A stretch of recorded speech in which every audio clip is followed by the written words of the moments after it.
Hello, my Teaserking family. How is everybody today? Well, looks like our goal is about to go through the roof, finally. So, watching my guy, and I strongly recommend, but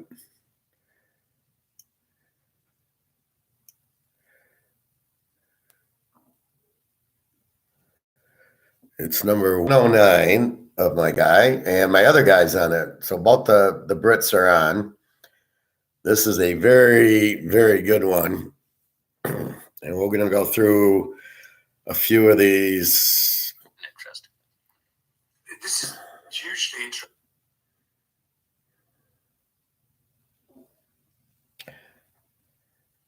I kind of segmented out some times to look at, but we'll get to that in a minute. Hope everybody's well. My back's hurting a little. I just took some ibuprofen, seems to settle it down. I don't know. I wake up fine. It's when when I sit down here, it takes a few minutes to go. I tried stretching. It's just painful, but it doesn't hurt when I sleep. It doesn't hurt when I sit on the couch. I'm lying in bed watching this. Doesn't hurt. So I don't know what the hell I've got. Why it's so sore in the beginning. I don't really understand, but and I really don't know if I want to work it out or rest it.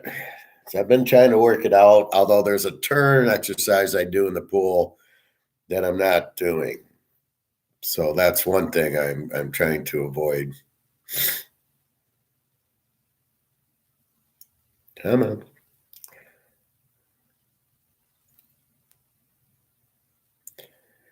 So let's take a look at Super Bowl odds. Did anything change?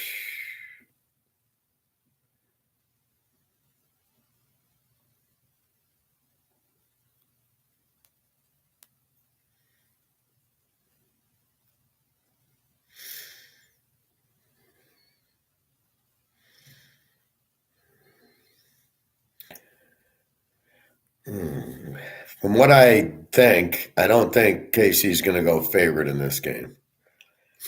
So I think we're going to see Philly at 1.5 or 2, and I think that's it. So we're taking KC. We got 1.5 and 1, 2. So basically it's still 1.5 and 2, and the total is still 50.5. And a lot more 51. So you can get your 50.5 in. I would assume you've already bet it, but that might go to a 51.5, but I don't think that's moving too much. I hear Philly's moving to 2, but since Mahomes is doing a Ric Flair, I just assume that KC might lower it, but I think they'll just probably settle at 1.5. No major injuries to worry about. So I see that.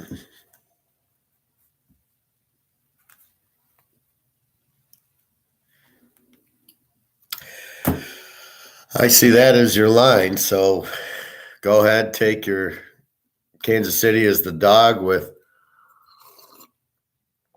the over. If you want to trap it, it's a good trap. But it's like you can't do the trap because the trap's only involved in a once you win the first half of the game, which we haven't done. So we can't win the over and trap the game because it's all done at the same time. So you got to just kind of, if you really like Philly and 4.5, I would bet that, and then that's it with the over. I'm just using professor mentality going, this game seems about even. I don't think they're going to stop Mahomes. Yeah, they got a good defense against four-string quarterbacks, but do they have it? Or Daniel Jones, but I got to go with Rodgers and Prescott putting up 40s on them and 33s and going, well, I think that's the true defense, sort of like UCLA playing USC. They both have good defenses, but it's an 80-point game. And I think that's what you got. If I think it's an over game, I think less likely to be a blowout. And I think there's a lot of these games you just tease the dog, especially with an exceptional quarterback. I think of those Dallas Pittsburgh games in the seven those Super Bowls. As good as Pittsburgh's defense was, Staubach found a way to keep the game close. The second one, they were up like 17 points, and Staubach came back. They got an onside kick. They lose by 4. First one, I think they lose by 4. So if you have the good quarterback, even if you're down, you're going to come back, and Philly will eventually let them score. So I just think if Philly does what they've been doing, which I doubt, I think Mahomes has a way that he'll keep you in the game. I don't think you can just shut him down. So that's my point with Mahomes.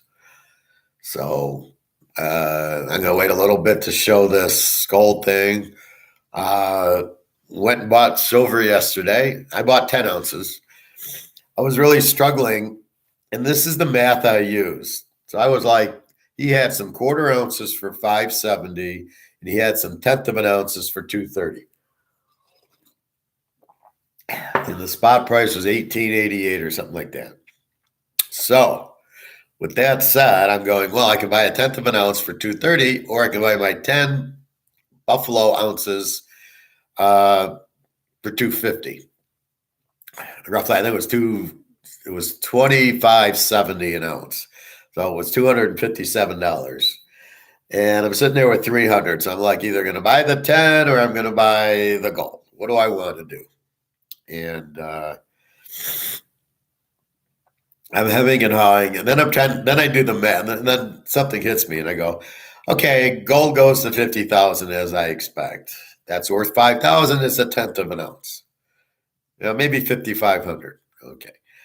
The silver, though, if it goes to 2,000 an ounce, which is conservative because it's been held down so much and it's really going to shoot up. Let's say it's 2,000 times 10 is $20,000.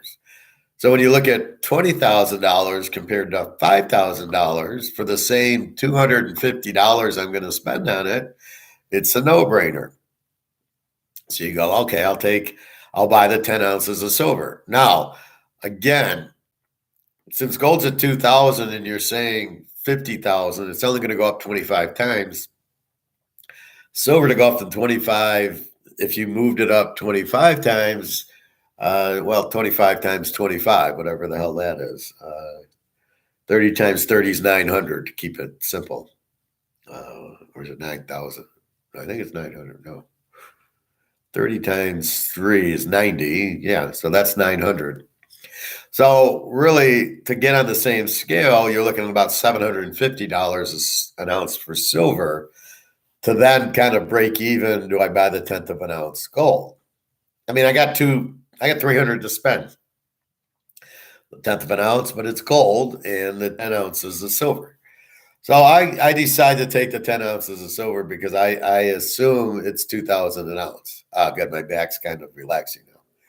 I don't know, when I first start walking and then I sit, now on the couch it's different. I can kind of lay. And it reminds me of my friend in Russia whose daughter hurt her tailbone falling at school, and she can't really sit. She's got to lie on a pillow. And I think I'm having like, what are the, like, pains for her. We both have the same injury, but I didn't fall and break my tailbone, thank God. She's still hurting, and, I just hope she can recover. But anyway, so lying down's a lot easier, and I tend to not be in any pain. So I'm really confused what I have, because I would think if it's serious, I would have pain all the time. Did I rupture a disc, and is it fixable? Well, I don't know.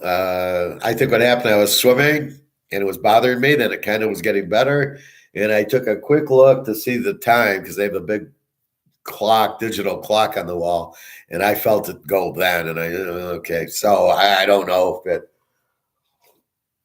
ruptured it or the piece is sticking out. I don't think I'd be ever in non-pain if it really was serious. I don't have anything else. I don't think it's my kidney or my liver. I don't feel, I'm not throwing up, fevers. I can eat. I can go to the bathroom, which are usually the key signs because it's a filter, right? So it filters your food. If it's plugged, that's what happens with livers, right? They get plugged. They can't filter. You can't go to the bathroom. That's why you die, right? You got to get the waste out. So I've never had that problem. So anyway, but back to what we're talking about, which I don't remember. Oh, yeah, the gold store. After doing the math, I think 2,000 an ounce silver is not out of the question. Therefore, that's worth 20,000 versus 20,000 versus the 50,000 gold. So the $5,000 for the 1/10 of an ounce. At what point is 10 ounces of silver worth 5,000? And that was let's see, 1,000 an ounce is 10,000, so it's 500 an ounce. And I'm thinking 500, that's 5,000 is 500 an ounce. And I'm thinking, well, I have no doubt this is going to be far more than 500 an ounce. So with that in my thought, I thought it was pretty much a no-brainer to then take the 1/10 of an ounces and go with it and run with it. Will the gold go past 50,000? Absolutely. I think that's just a conservative estimate based on you just printed $10 trillion. But going to the barbecue place yesterday, there's my little chicken bone. There's my rib bone. There you go, Bobby. I had ribs. So,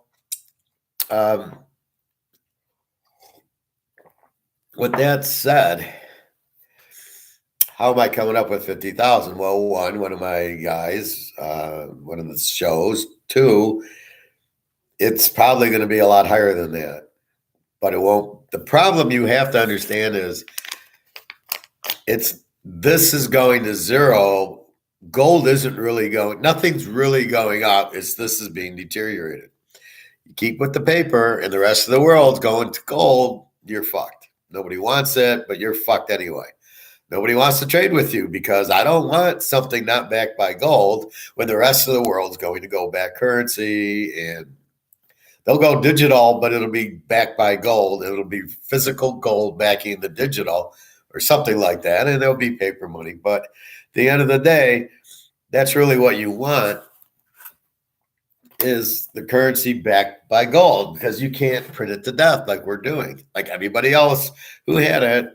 The French, the English, the Spanish, Amsterdam, and our Roman friends have all done the same fucking thing. They've printed it, they've inflated it, they've made it worthless. If you don't have money, you don't have a country, okay? It's as simple as that. That's the problem, right? So amazing how these Keynesians get in, knowing that it's never worked before. I mean, look what happened to Rome. What do you want to draw a parallel to Rome? No, we'll ignore Rome. That wasn't the reason. Well, let's look at France. Well, yeah, they did have gold. They inflated the shit out of their money. They went to war with Russia, and guess what? They went bankrupt. Yeah, but they did it differently. Okay, let's look at England. It's the same fucking thing. They had the gold. They had the number one. They had the reserve currency. They inflated because of World War I. They weren't the reserve anymore. What are we doing? We've got the gold. We've got the number one currency. We're inflating the shit out of it. We don't have any more gold. Guess what's going to happen? I mean, is it really like that hard to figure out? So that's really the point is all you got to do is just look at what happened, right? We do it in football all the time. We look at, Philadelphia played Green Bay, and Aaron Rodgers lights them up for 33 points. Against Daniel Jones, they get 7, and against the 4th-string quarterback on Frisco, they get 7. But against Rodgers, so we're looking at Mahomes going, well, look what happened here. That's what's going to happen here. So that's why I'm saying a lot of points and probably a close game, because you're really, if you blitz Mahomes, he's going to just dump it to Kelsey, dump it to the running backs. We know he's not hurt. He's like the girl that cried wolf. Oh, yeah, there's a wolf. There's a wolf. I'm hurt. I'm looking, I'm limping. Yeah, but when I need a first down, I'm going to run and take a dive, and we'll kick a field goal to get to the Super Bowl. This should have been one of the best Super Bowls, Cincinnati, Philadelphia, or really San Francisco, Cincinnati. This is what it should have been if Purdy doesn't get hurt, because they didn't have – first of all, if they challenged the first touchdown and then he stays in, he was 4 for 4. They don't get the fumble just before half because the quarterback can't catch the snapback. So you're probably 7-7 or more. I mean, Frisco probably scores more. They're not stopping Deebo Samuel and McCaffrey and Kittle. Sorry, Philadelphia was not going to stop those boys. That wasn't going to happen. All right, so you got basically the same thing: Kelsey and Schuster and Valdez-Scantling, and then Pacheco and maybe Chocolatey Clear, and you still have a better quarterback in Mahomes than even Purdy. As good as he was playing, Mahomes is still better. I know me and Bobby go back and forth. I still think Burrow is better than Mahomes, or it's equal. He likes Mahomes. And I'm like, just keep your eye on Burrow. Don't fuck with Burrow. Anyway, so it's the same thing. So you're looking at points to come up with the conclusion. And we're doing the same with the economics and the gold. Why is gold low? It's held down by COMEX. We know that. It's price fixed. It's like the referee going, okay, my whistle, start the game clock. Oh, wait, you started the game clock. Oh, wait, let's stop. The play never happened. I read somewhere that if KC would have got a first down, they wouldn't have done that. That play would have counted. What are you talking about? No, we'll just let it go. But since they didn't get the first down, then they had to redo the play. Because why didn't he stop the play before it started, right? What the fuck was the referee doing? Why is he even the referee? He can't do a simple thing like that, and he's the referee. Okay. So anyway, that's really what we see happening. So able to pick the Super Bowl, going, hey, you're going to stop Mahomes, he'll get points, it'll be a close game. KC could win the game. I'm taking the smart way out from what I've seen. When you get two good teams like this, you tease the dog. See, you want to get emotion out of it, and you really want to get thought out of it. You just want to go tease the dog. I don't know who's going to win. Mostly Michigan, Ohio State games, Alabama. Well, Georgia's always better, so you can't really tease the dog in the Georgia games. But Alabama's usually, if they're playing LSU, you can tease the dog when they're both good. When two good teams are playing, USC, UCLA now, USC, Utah, you can tease the dog. Oregon, Washington, tease the dog. We've been more on the overs because they're so explosive and their defenses suck. But I think that's what you're going to get here. All right, so with gold, now I'm going to play you some video from this guy's show, which is invaluable, which I'm telling you this, so you already know this. This is not anything new. This is what we talk about in class probably every fucking day. But it's the most important thing you can know. And this is what, when you hear it from my guy in the UK, I'm not doing it so well. You probably don't believe me, but you'll believe him. I know you believe me, but this is like, okay, now you're hearing it from a second source. I was at my barbecue place yesterday, and my guy wasn't there. And the waitress who does gold, she was my waitress, and we talked about it. She thinks, well, it'll be repriced in the amount of dollars divided by the amount of ounces. And I says, how are you going to do that? The amount of dollars in the whole world, the amount of dollars in the U.S., how many ounces are in the U.S.? If you really look at it, there's no way there's 8,000 tons in the U.S. There's probably none. Let's say there's 1,000 tons. So you're going to divide $20 trillion by 1,000 tons. Not only that, but what's happening is since nobody wants the dollar, it's all coming back, right? Because of this high interest rates and they don't want to be sanctioned. I remember that word. I have a hard time with it sometimes. I don't remember it, but today I did.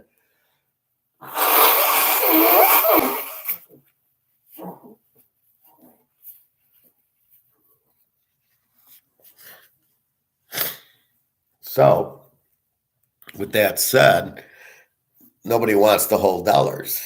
And they're all running to this China, Russia, BRICS currency backed by gold. So they're all running to that. And with that, makes you get out of the dollar. So all these dollars are going to come in, which is going to create huge inflation. Then I was told by our guy that he said this whole bullshit, this whole Biden speech and this other speech are all bullshit. The jobs report's all bullshit. They had it planned before they announced the numbers, so they knew the numbers. The jobs report isn't real. The inflation number isn't real. So Powell talks about raising rates or, first of all, why is it important what happens in the jobs? Why is the jobs in any way correlated to the dollar? Or to the inflation. So in an Austrian world where we live, it doesn't matter. You're printing dollars, you're inflating them. If people work or don't, maybe you think if people work, they spend them quicker, which again is this velocity bullshit that isn't Austrian. So you think if they're working, they'll spend the money, which will keep prices up because the more you buy, the more you and everything but gold. See, there's no connection because inflation is you're ruining the currency. You're devaluing the currency, period. If employment is high, low, or in between, doesn't matter about how you're printing the dollar to death. You're the one making the dollar lose value. If the people work or don't work is immaterial. I guess you think if people work, you think that inflation, or I should say the bubbleheads in charge think inflation is about prices. So if people are working,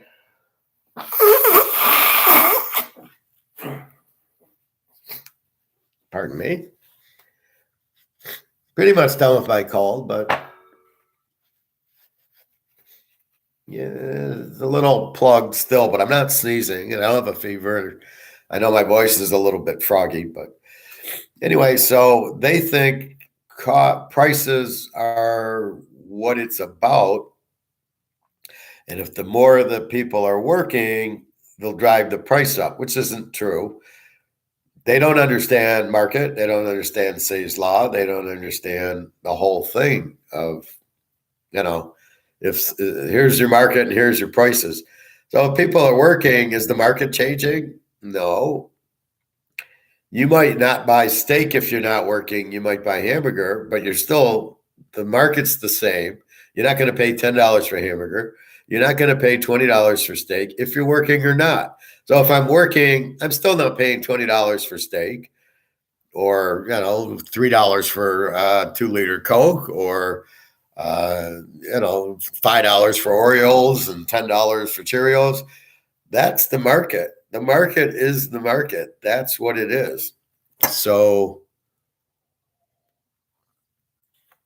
I don't see where that, if I'm working or not doesn't change this. And this is the part that they don't understand or don't get or understand, but they don't. So they think if prices go up, that's inflation. And But prices, because it costs more, prices go up. But if the market doesn't want it at that price, prices come down. If you're working or not, I'm going to pay $2 for a Coke. That's it. If it goes to $3, I'm not buying it. I'll buy water. I'll just drink out of the fountain. I'll have another. I'll go buy 7-Up, or I'll buy Fago. I'll buy another off-brand. So if that's what I'm doing, what the fuck does it matter if I'm working or not? Where does that come into play? That I'm working is going to be higher prices, because the market's got nothing to do with if you're working or not. It's what do you afford? This I bought for my back. I don't use it. I'll try using it more. This is Anarchy. This is good for bad feet, bad backs, lasting pain relief, muscles, joints, and back. Plant-based pain reliever. This is a beautiful product. My market, I spent $12 for that. I'm in pain. My market is, well, what is it? I find it's $12. That's what I'm going to pay for. Now you've set my market at roughly $12. So if I go back the next time, it's 13 or 14. And again, this is Arnica 12. This is tea relief. And this is 2 ounces. So, I got to make sure I get the same thing. If I get 4 ounces, it's more, but I'm getting 4 ounces. So I needed that product. I find the product. I apply it. I'm going to try it right after the show. I'll let you know. I've tried it once, but it was late at night. And then I went to sleep, so I didn't feel anything. But I went to sleep last night. I didn't take that, and I was fine. I didn't take my ibuprofen yesterday. So again, it just, like, when I sit down now, it kind of hurts. Now I'm in comfort. Now I'm fine. I don't hurt right now sitting in the chair.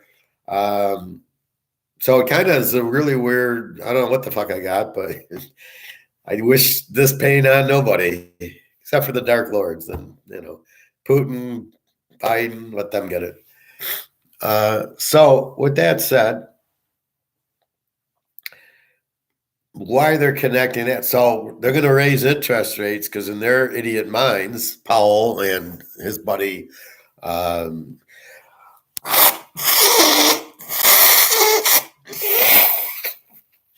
Mr. Fink, because BlackRock's running the JP Morgan runs the Federal Reserve, but BlackRock, that's his buddy is Fink. So they're all crooks together. People like that should end up in jail, but they don't, because they're the ones who run the politicians. So it's a very, it's like football where it's fixed, or basketball where it's fixed. It's the same thing. It really just, like, I don't mind as long as it's fair. So anyway, so you have that. And in their stupid minds, they go, well, we'll keep raising the interest rates, not to stop inflation per se by money supply, but we're going to stop inflation because things will be more expensive and they'll lay off people. And if people aren't working, they can't afford as much. And then the prices will drop because people aren't working. They're only about 7,000 degrees off on this analysis. Because if we're working or not, I'm paying $2 for Coke. You think if I'm working and now I'm making $500,000. Let's say I go play poker tonight and win $500,000, which will never happen. But let's just say I do. I'm still paying $2 for Coke. I'm not paying $100 for a bottle of Coke because I made $500,000. I'm still paying $2. My market. I go to the rib place like I went yesterday. You're getting $25, $26 for a slab of ribs. You're not getting. You market $40. I'm not buying it. Even if I have $1 million. Even if gold goes so high that our noses bleed for a week to 10 days. I know I got to steal that from Bill Murray. But even if gold goes to 100,000 an ounce, we got 50 ounces. You do the math. I'm still not paying $40 for ribs, for a slab of ribs. Because the market, I'm still not paying $30,000 for a Camry. I'm still going to pay $22,000, $23,000. Just because the money is worth less and their costs went up, that's not my problem. That's their problem.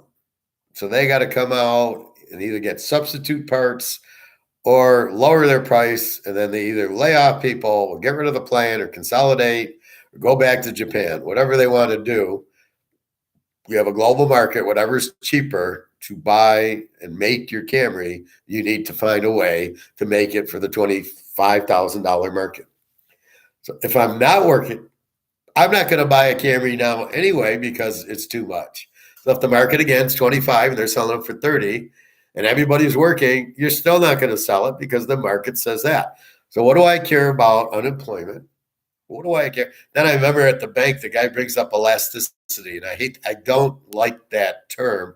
I don't understand it. Does that mean if gas is $20 a gallon because it's elastic, I'm going to buy it? Or is inelastic means I'll pay 20 for the gas? I never can. First of all, it's a stupid word. They quote it to a rubber band. Well, you can pull it. I don't know what that means in economic terms. Talk to me in English.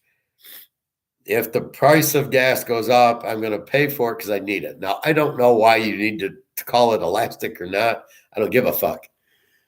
Well, you missed the football. I'm taking the dog in the over. No injuries, and we'll see. I waited for you, Bobby. Okay, 10 ounces of silver yesterday. I bought, just for you, I bought 2 Cougaran silver ounces. And then I got 8 buffaloes. I'll show you the buffaloes. It's a new buffalo.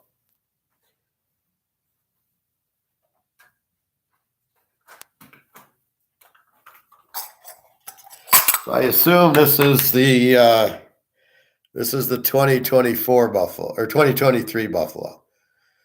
So as long as it says 1 troy ounce, $9.99, I don't give a shit. I bought it. I asked him for the Blackhawks. I says, give me the Blackhawk coin. Now, there was 2 Cougarans. It's just like the gold Cougaran I show you. Are 2 Chiefs still the dog? Yes, it's still 1.5, and I'm hearing it'll go to 2, 2.5. I don't know if I believe it. Again, since Mahomes is pulling a Ric Flair, he's obviously not injured. I would expect you'll see some Kansas City money, and they're probably waiting. But it'll be 1.5. Hey, Greg and John, hope you're well. What's going on with your suit? I hope that's going okay. Bobby, I haven't checked since I've locked in Mahomes' money line. Hey, how many again? It's 1.5 over under 50.5. It might go to 2 and then 51. I see a lot of 51s out there. How much silver and gold you got? In total or yesterday? I bought a 10 ouncer yesterday of 8 buffaloes, eight Blackhawks and buffaloes. See, they have a circle in them, and this year, that's the 23s. The 22s don't have the circle. They still have the Blackhawk or the buffalo, so it's fine. And again, I asked them 1 troy ounce, $9.99. Now, when I was at the bank, she says, is the gold 24 karat? And the guy at the store just laughed. He says, you don't care about that. You care about the 1 ounce of gold. And then he paid me a good compliment, which I was happy. He says, I can tell you're advanced at it, where most of the customers are freaking idiots. And he says most of the customers, when the price of gold goes down or silver, they buy. Or no, they don't buy. They buy when the price of silver goes up. But when the price of silver drops, they don't buy. He says, you're the only one who gets it because you come in because it's on sale and you buy on the cheap, and they wait till it goes up. I go, wow, that's Americans for you. Bobby, okay, yes, I got 10 ounces. I was in a dilemma, and I've talked about this the first 2 minutes of the show, but I'll repeat it. Bobby, your card isn't worth much. Yeah, well, we knew that. He didn't hit 600 home runs. Those are the ones I got, Professor, the Buffaloes. You got 8. I got 8 Buffaloes and 2 Cougarans. So, and I don't know where the Cougarans are. They're in my, I got like 15 of these in one box and 20 of these in another. So I got like 200 and then another 220 now and 37 Highland Mints, Emmett Smiths and Jerry Rice's. Yeah, you're smart. Most other people just chase the green, then lose money and get upset. Well, most people can't think the way I do, which is the INFJ. I don't know what to do. I looked, and there was only 18 views on the INFJ, and I was hoping for 100. So I'm going to keep mentioning on my normal shows. I'm a fucking wizard. I'm an INFJ personality type. I am psychic, and I can see and read people. So I just want to get that out because if you want a handicapper, it's probably a good person to have on your side as a wizard. Greg and John, they're suppressing the price on my card, just like, yeah, Comex has got Bobby. Bobby's real price is $100,000, but you can get it for $25. Poor Bobby. I got a bunch of Bobby's cards too. I got the 87 Topps rookie where he's in the Pittsburgh uniform. Actually, I got one, I think, where he's in the White Sox uniform. I don't know where they are. They're not worth enough to frame, but I didn't know he got drafted by the White Sox. You should have went to the Bears. It was 86. You could have played on the Bear team. So anyway, so most people are not buying the silver on the down. They're buying it on the up. Most people are buying it as a stock. Oh, I'll buy it at 24 and I'll sell it at 26. I mean, these people are so fucking clueless. Now, he had 3 or 4 Credit Suisse little bars, a couple of quarter ounces, a couple of ounces. He had 2 or 3 Cougaran ounces. I think only gold Cougaran are ounces. I don't think they have quarters and halves. He had 4 U.S. Eagle, regular American ounces. He had 2 1/10ths, and he had 2 quarter ounces. The 1/10ths were $2.30, and the quarters were $5.70. So I got $500 because I'm going to buy 10 ounces of silver. No, I got $300. I'm going to buy 10 ounces of silver now, and then I'll see what happens and then go from there. So I might go buy more tomorrow. And I'm doing the math, and my break-even point is silver 500. So in other words, gold hits 50,000. I got a 1/10 ounce gold coin. It's worth $5,000, right? Do the math. 1/10 of 50,000 is 5,000. I pay 200 for it. 200 gets me to 5,000. If I buy the 10 silvers at $25, cost me $257. All I need to do to get the 10 to equal to 5,000 is to get 500. $500 an ounce silver gets me a break even with buying the gold. Well, that's a no-brainer. It's going to go way past 500. It'll go at least, I'm calculating 2,000, but all right, let's say 1,000. Okay, so 1,000 puts me at 10,000, right? 10 times 1,000 is 10,000. Gold, 50,000, I get 5,000. Silver is going to move up a lot quicker because it's really held down a lot quicker than gold's going to move up. So silver's going to go whoop. Gold's going to go whoom, but silver's going to go whoom. And it's really going to move because it's at the end of the day, the key is 8 of these silvers is going to buy me an ounce of gold. Today, 8 is worth, 10's worth $250. Doesn't buy me an ounce of gold. It's going to be 8. That's the normal spread since Roman times. 8 silvers buy you 1 ounce of gold. This is why I buy so much silver. So yeah, I got a lot of silver, but I'm going to be taking 8s in. I'll take in one of these, which is 20, and I'm going to go, okay, here's 16, give me 2 ounces of gold. And I'll have paid $500 to get the ounce of gold. That's a way to get away from the 1099s or other fractions of gold. I'll buy a quarter ounces and half ounces, stuff like that. Bobby, Nick, nice, Greg and John. You will be a rich man one day. Bobby, you're not going on the Russian gold exchange, Bobby. I think Bobby should be voted. And, Bobby, if you got a TV job like Michael Irvin and all those guys, Kurt Warner and what's the other running back, Marshall Faulk, all those guys get into the Hall of Fame because they do TV analysis. So if you got a TV job, you could get in the Hall of Fame. Professor, that's why I'm going more aggressive on silver. As you stated, the dollar will outperform gold. Yeah, the silver, well, they're different animals. And I'm going to share that with you. All right, first of all, this is the most important video of your life to watch is this one, 109. Okay, it's our guy, 109, because our other guy, Alistair McLeod's on it, our British guys. And I'm going to play a few clips for you.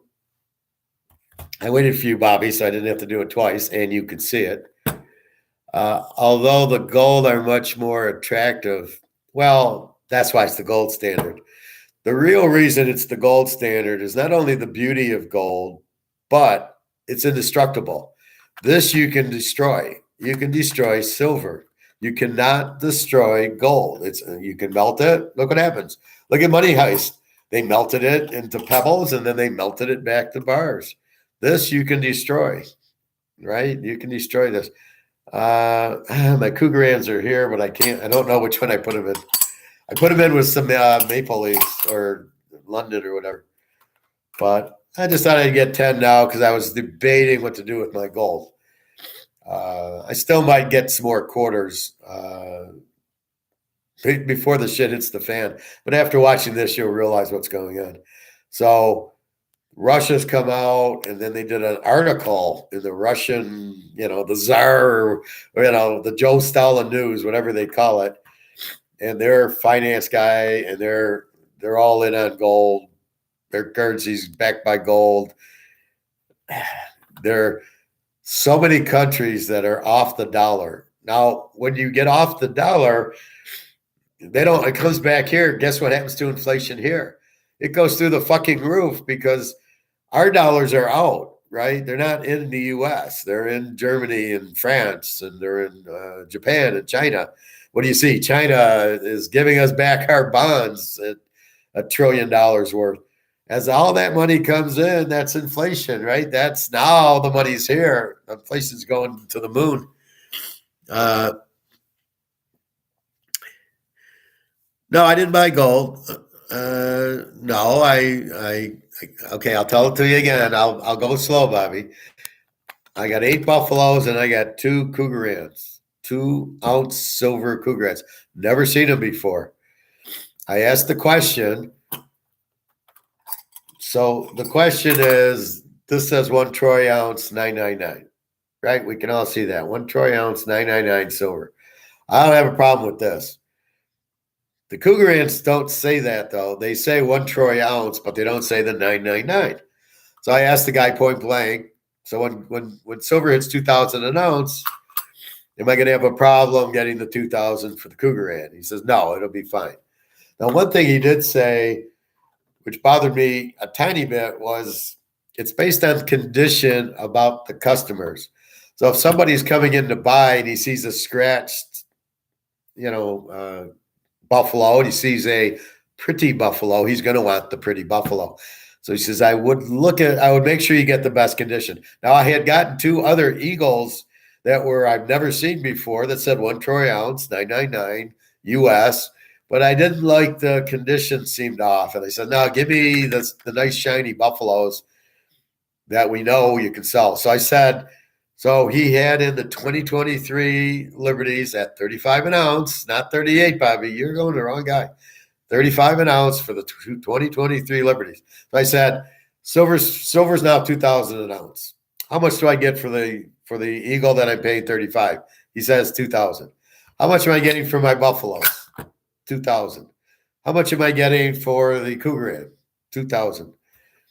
Everything will be 2,000. If it's a little off condition, you might get 1,950 because of the conditions. I says, why the fuck would anybody spend $35 on the eagle instead of $25.70 I just bought the buffaloes for? He says, only people as smart as you are buying the 25.70s because you're buying the ounce of silver. This is what I keep saying. You're buying the ounce of gold. You're buying the ounce of silver If you notice, the price of gold and silver isn't gold and silver. It's not in.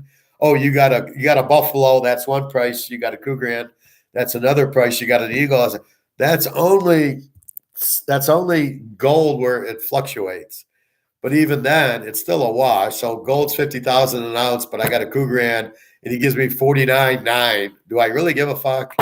No, I don't really care. That's because I didn't pay. I paid less for it, just like I paid less for the silver than the Eagles. So he's saying people, when the price goes up, people are coming in to buy. And I say, well, this is what I tell my class. Their number one concern is, well, when gold hits 50,000, am I going to be able to sell it? And that's the answer. As the price goes up, more people come in to buy it. As people realize that they've been duped by JP Morgan yet again, so in gold and Madoff, JP Morgan's behind all this. Once they realize they're duped and they didn't buy gold, they're going to run and buy it because they know their money. The way it's explained is they'll want to get out of paper money.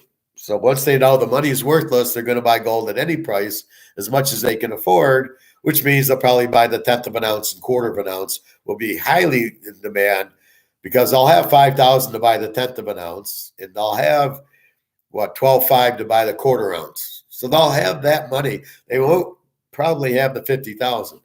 So that's where they'll go. There'll be lines around the block of people needing the money, or they'll be calling up.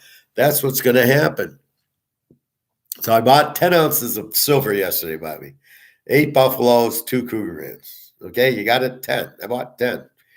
Nick, hope you're doing better. My back, like I said, it's fine on the couch. I get on the bike. I do 20 minutes. It's fine. Getting off the bike's a little hurt.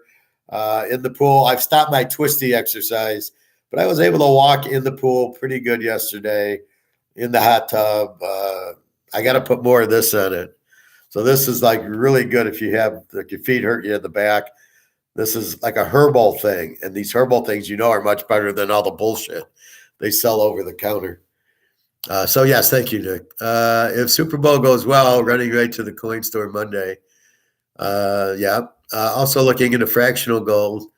Could be more easy to liquidate in the future. Have you tried CBD? What's CBD? Central Bank Digital, or what is CBD? The fractional, I would get quarters, halves, and I'd still get ounces. I'd get like 10 ounces and then maybe 30 or 40 quarters, call it some dimes, and then some half dollars of gold. I'm talking about. So what is CBD? Derived from hemp. Oh, you're talking, no, I haven't. I got my normal, but this is for cold, right? This vitamin D. I've never heard of CBD, but what does it do? I probably have a disc problem or my sciatic. So I don't know if you work it or you don't work it. This is vitamin D I'm taking. Do you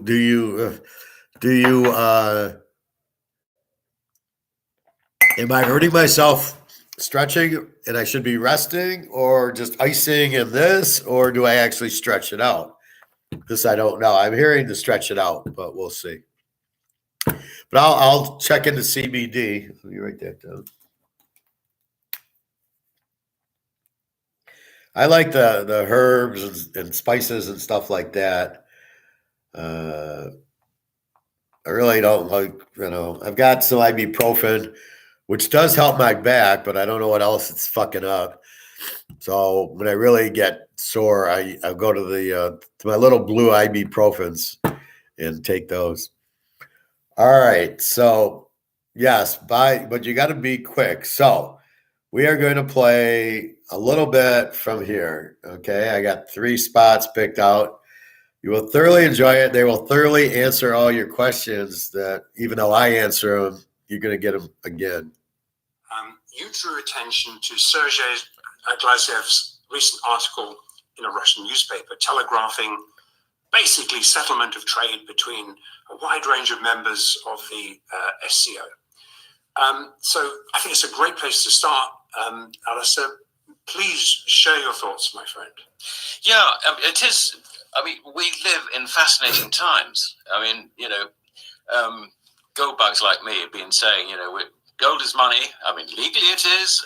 And, we should tie currencies back to gold, and then we wouldn't have this situation of everybody's savings being devalued, and so on and so forth. It would also impose some discipline on governments. But we're not going to do it. It turns out the Russians are going to do it. And this story is fascinating. It really is. I mean, for some considerable time, we have seen Russia and China assemble between them. Okay, thanks. You referred to the Shanghai Cooperation Organization. That, if you like, is the master plan. It started as a security-based operation back in, I think, in about 2000, 2002, something like that. Because at that time, you may recall that there was a real sort of jihadist, extreme Muslim movement going through all those countries in Central Asia. And there were big concerns between Russia and China that this would get out of control.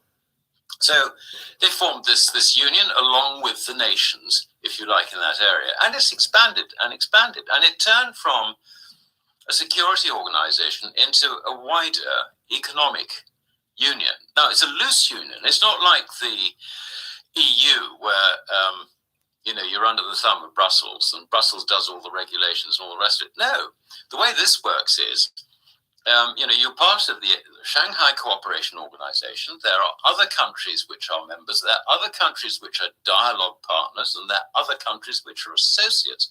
So you've got sort of different categories of membership, and they each do their own thing, and nobody interferes with anyone else. I mean, we have this situation where you've got China having border clashes with India.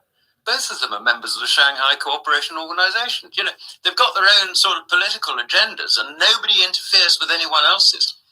And it used to be like that in this country. If you go back to the time of Lord Liverpool, Castlereagh, and so on and so forth, what Britain did was, particularly with Europe, it protected its own interests, but it didn't tell other people how to run their countries. It didn't moralize about the things we moralize about. We condemn the violence against Uyghurs and all the rest of it. No, I mean, this is it. So we really do have two worlds here, and I think it's important to understand that. There's a lot of propaganda in the West. There's a lot of propaganda in Asia as well. So we can't actually rely on government information. We have to, if you like, do a bit of digging and use a little bit of intelligence to get where we are. Now, really, for some considerable time, central to the whole SCO project has been the desire to do away with the dollar. Why? Because the dollar is weaponized, and this was proved a year ago, virtually to this day. And not only that, but every transaction that's done through the dollar, unless it's in the euro-dollars market, in other words, offshore from America, is settled through a money center bank in New York.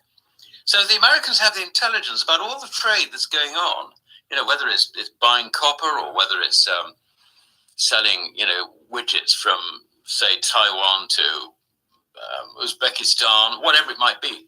They have all the information. This obviously gets up the nose of Russia and China for obvious reasons, and so they want to get away from it. Now, the strategy so far has been to just let America make all the mistakes, and we've seen this. They've tried to destabilize Hong Kong back in 2014, with the Occupy Central riots and all the rest of it. And basically what happened was that China just rode through this. You've had Syria, which has engaged the Russians indirectly. What happened was that the Americans really sort of went in there, not fully because Britain refused to back them. I think this is one of the better things that Cameron did. He actually put it to Parliament, and Parliament said no. So, that didn't actually deteriorate into a full-on Iraq-style war. Then you had Afghanistan. Now, they pulled out of Afghanistan. Why did they pull out of Afghanistan? It wasn't just a question of chucking money at the thing. But the Americans could see that NATO's resources would probably be needed to if you like, in the Ukrainian theatre of war. And from Russia's point of view, it saw the Americans on the run the whole time. The whole of the Ukrainian situation has been really about these two superpowers, the one trying to protect its borders and not really caring very much about anything else. I mean, we've had this thing, James Baker back in, the time of Gorbachev saying we will not move 1 inch eastwards. That was his phrase, 1 inch. We won't move 1 inch eastwards. What happened? The Americans then ratted on that and basically, sort of moved all the missiles into Poland and, the Baltic states and so on. So, Russia doesn't trust the Americans at all. So it's been going for some time. Now, this business of just letting the Americans make the mistakes has been fine until we had the Ukraine war, which kicked off, I think it was on the 28th of February last year. So we're coming up to the anniversary of the start of that.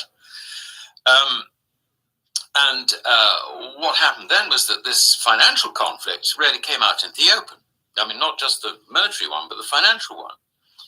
I needn't go through the history of what happened, but sanctions and also SWIFT and all the rest of it. Basically, a very, very clear message was sent to every country in the world that if you don't conform to what America wants, then they will make your bank reserves completely worthless because it's all fiat currency. So what do? You've got to have gold. That's the first lesson.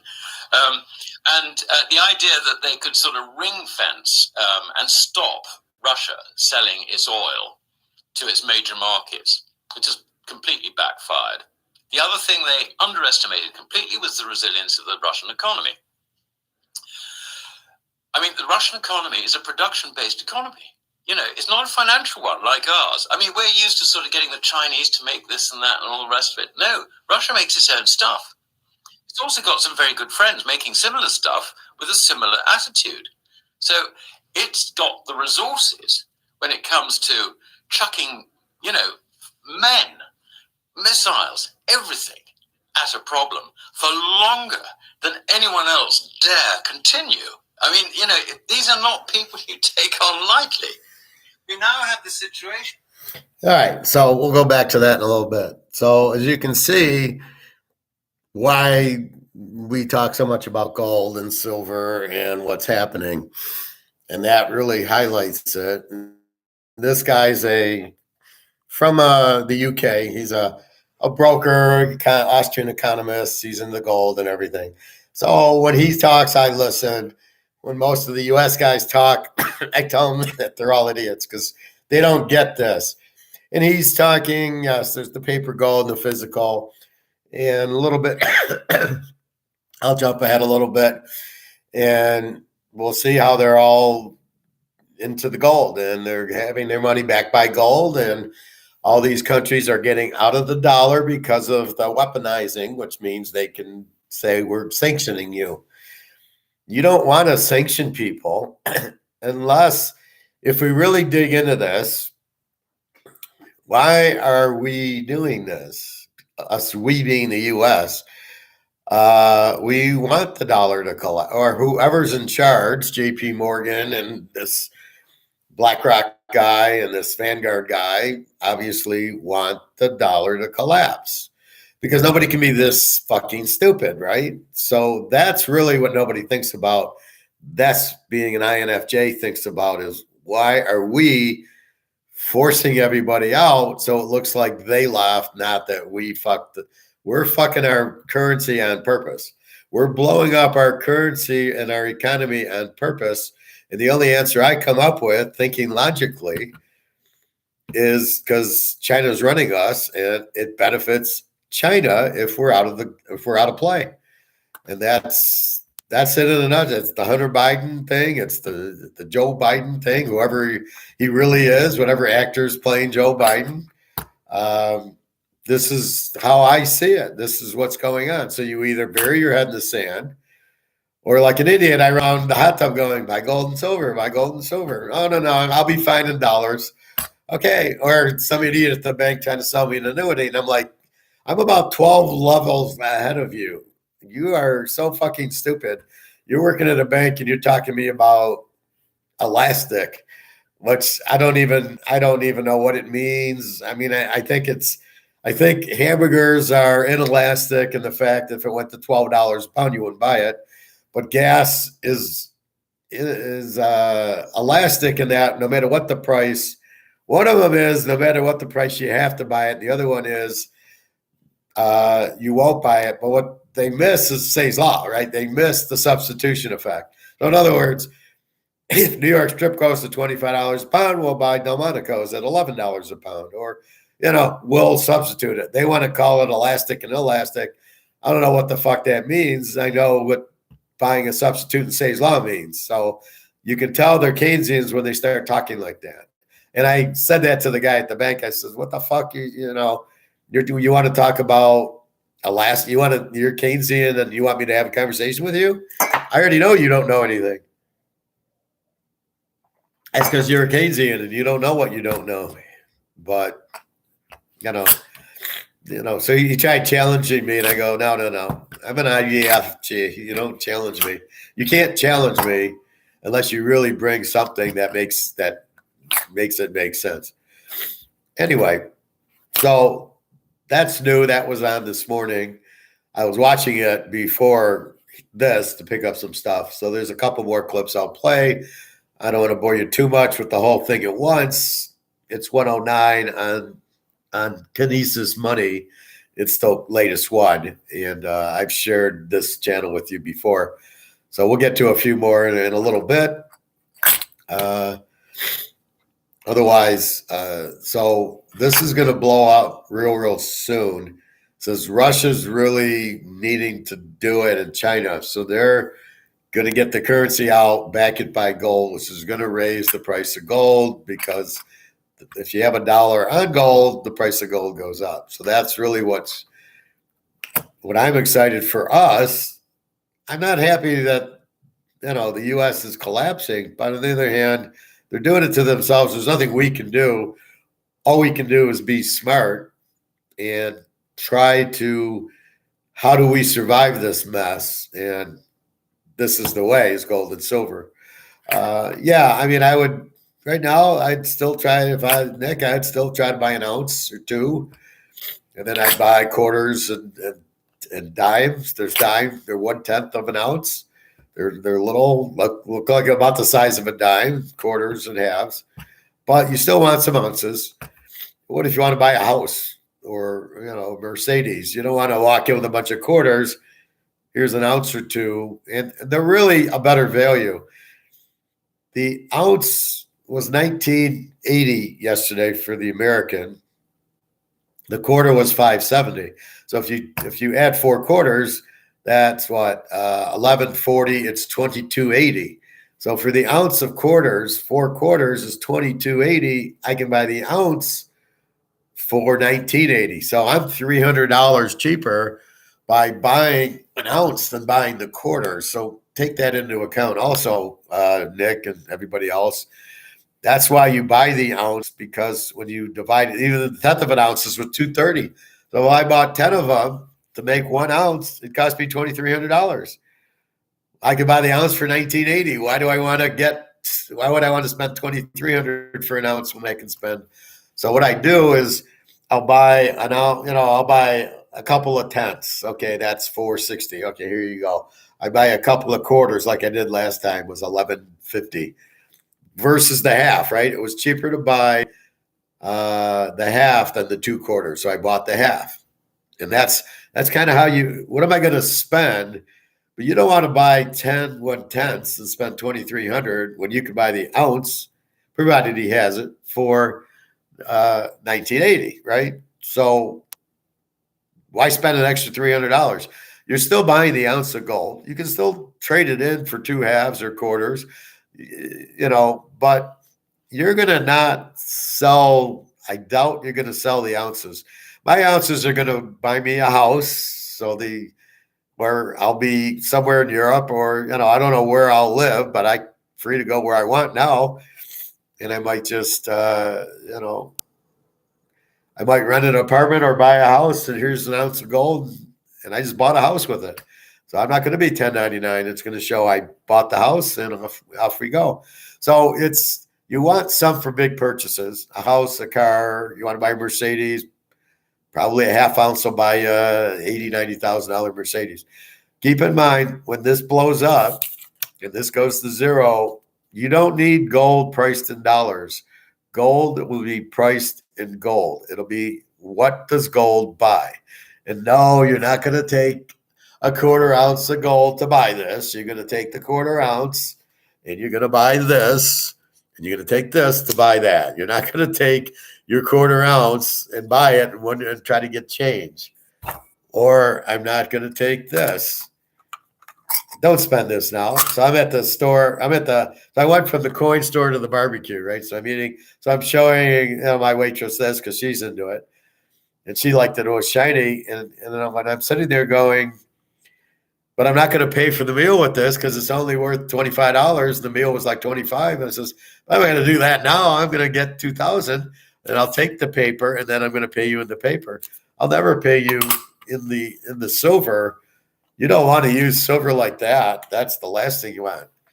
But I should be able to take some silver to buy a car also. I mean, I can still buy a Mercedes. If these are $2,000 a piece, I can bring in 20, it'll get me 40,000, but it's a whole lot easier to bring in a half ounce of gold to buy the car than it is the silver. So the silver is going to be, we'll go to Target, we'll go to Kroger's, pay some bills, go to Vegas. I'll go play poker downtown. How are you going to, there's got to be money. What am I going to do? Walk in with silver and say, okay, let's play Hold'em. And what are we playing? 1, 2, no limit. What, 1 ounce silver, 2 ounce silver? I mean, that's crazy. So you still need a mechanism to get cash to play poker for the women, for the food. You're at the ball game. What are you going to do? You're going to go get a hot dog and a Coke. Well, what are you going to do? Take out, I'll put it on my digital currency, my central bank digital currency to buy the hot dog. I mean, you'll always need this to make those type of transactions. It's never going away. You'll have both. You'll have digital. I don't know why you'd use it. It's like using crypto now. I never touched it. But that's where Bitcoin's going to have a problem, is what are you going to value it at? Because it's worth $20,000. Gold is not necessarily worth $2,000. It's got its own little planet of what it's worth. With or without the dollar, it has a huge value.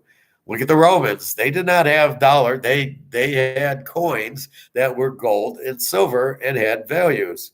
You went to eat. It was, probably an ounce or a silver coin. That's what the Romans did. So they didn't. So what do you do with Bitcoin? It's not, okay, I can't say, well, here's a Bitcoin. Okay, so give me a Mercedes with it. Your Bitcoin is going to be, since it's nothing, it's zero. The value went to zero because the value of the dollar dropped. And that's the thing. So this is a joke that this is going down. So we know it's not real. Then later on in the segment, our friendly Alistair McLeod says, what we're trying to do with paper is an absolute joke when the rest of the world is doing physical gold and we're doing paper. And he laughed. He says, it's impossible. You can't do it, what you're doing. So I will get to another segment in a minute. Taking shots while shining your silver. Yeah, well, that's what I do. Oh, am I taking? No, well, I don't take shots, but I should for my back. Maybe it'll make my back feel better. But if I was playing baseball, I would take the needle off today. Well, I would try this and my ibuprofen, but I bet I couldn't hit too well. But I've always had back problems, but they always seem to heal, and I'll just wait on it. It's like my foot. My foot always, once in a while, that's what I say, once in a blue moon, it puffs up, and then it's fine. And like now, I've eaten the same exact foods I ate when my foot blew up. Now it's fine. It hasn't blown up. I'm still eating ribs and chicken. I'm still having ice cream or, Diet Coke. I mean, so I don't really I haven't changed my eating habits, why my foot sometimes blows out. I almost think it's an injury to the top of the foot. That's why it puffs up, not anything to do with food. So why wouldn't it keep popping up? Anyway, so yes, I would say today or tomorrow you go buy more silver. Let's get to the next little segment. I'm trying not to bore you, gentlemen and ladies, and whoever else is listening. Ready? An article after he came out with that saying this is completely impractical.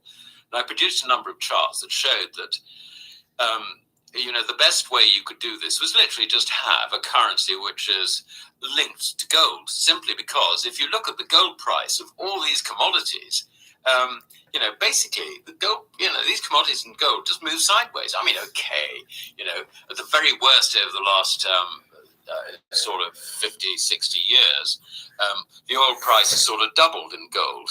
But, I mean, that's nothing compared with what we've seen, priced in dollars or sterling or euros. The worst it's been is fallen to something like, sort of 60%, if you like, something like that. So, there is volatility, but it's not actually that great. That's the important thing. Indeed, throughout history, gold has always pretty much retained its purchasing power in a basket of commodities, goods, however you like to call it. I mean, that's the purpose of money, to retain the purchasing power, and so that any fluctuations you have are actually in the individual goods, not in the currency itself or the money. So that was the answer. And Sergei Glazier then finally wrote this article, which was published in a Moscow business paper, where effectively, I mean, I could have written it. You could have written it, Andy. Gold is the way forward. Bear in mind that this man was also suddenly proposing the new Moscow Gold Exchange because they've been shut out of the LBMA. Now, I sort of thought about this, and I think, the fact that they've been shut out of the LBMA actually doesn't matter at all, because they've got no intention of selling any gold into London anyway.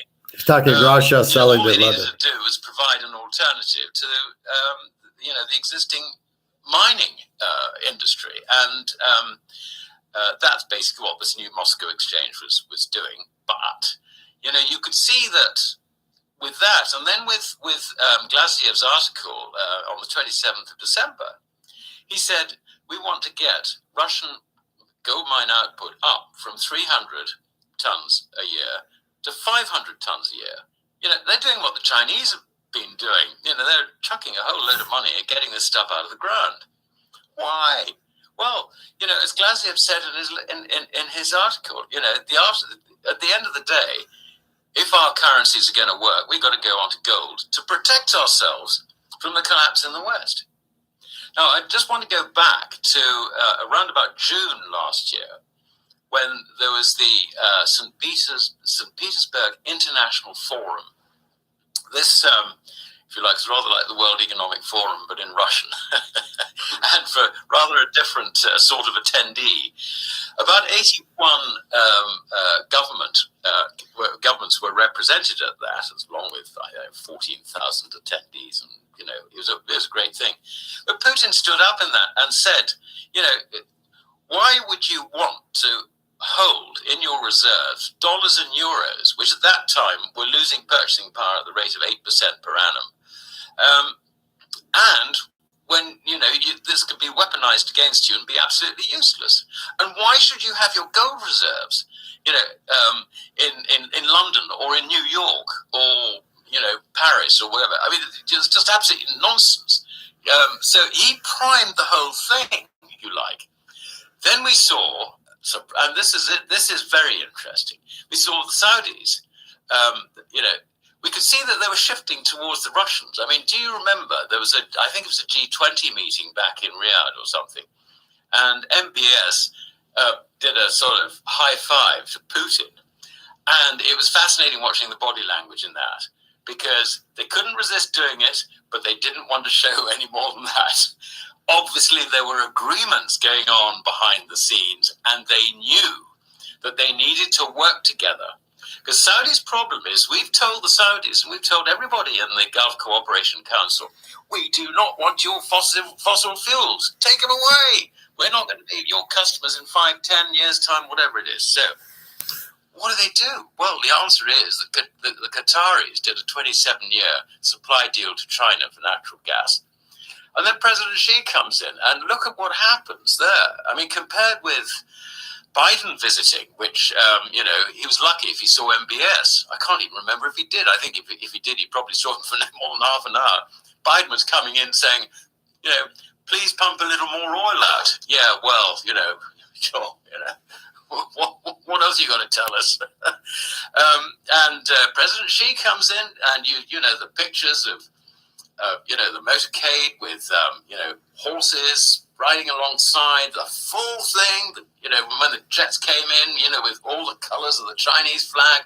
I mean, this was real stuff. It really was. And China agrees with Saudi Arabia that not only will they take the oil, and the Saudis will accept payment in yuan, China will also invest a similar amount back. I mean, I think the gap is something like about $2 billion equivalent in terms of trade in favor of, or balance of payments in favor of the Saudis. So, out of about $60 billion trade, I mean, there's only about $2 billion, which is net settlement, because of and this is the way China's doing it.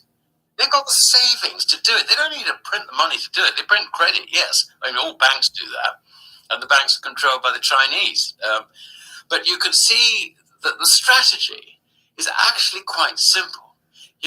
We will trade with you, and where we buy your oil, then we will invest back in your country and help you build your infrastructure and all the rest of it, and we will build the communications.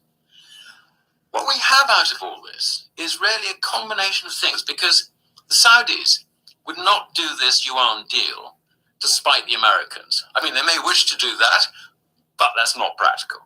They would do it because they're being offered a better alternative. And that better alternative, I mean, we've been looking at it and saying, well, of course, the thing about the Shanghai Gold Exchange and the Futures Exchange is you can segue out of a yuan contract or an oil contract into gold, and yeah, sure, I suppose you can. But actually, I think what's happening is that these trade imbalances, and this is after the money that's come in, where you've got a deficit with someone, you're investing into Saudi Arabia or wherever it might be, the balance is only $2 billion equivalent. And that is going to be settled predominantly in gold or something that is tied to gold. That is the message we're getting now. And I think this is desperately important. In terms of how important, bear in mind this: we are a decaying, advanced world, and we are about 1.2 billion people. The Shanghai Cooperation Organization is 3.8 billion people.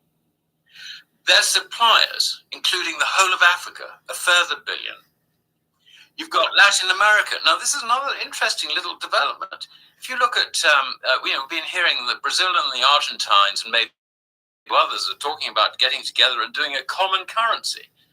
This is all a big joke, isn't it? Because these guys couldn't organize a currency if they tried. I mean, look at the result, But it misses the point. What they're doing is they're coming up with a trade settlement currency which is acceptable to members of the SCO. And that will be gold-backed. It will be solid. It won't be like the Argentinian peso. This is very, very important. And here we are, 1.2 billion out of a global population of nearly 8 billion. Are we are we the power players in this? Those 3.8 billion people in Asia are going to be rapidly industrializing. They're going to go through an industrial revolution with sound money in exactly the same way as Britain did from the introduction of the gold standard in 1817 through to the First World War. That is what the world now faces. So what it means is that gold is going to go back into being, if you like, the keystone to the global monetary system. And if we don't go with it, our currencies are dead, completely dead. I mean, think about the effect on the dollar.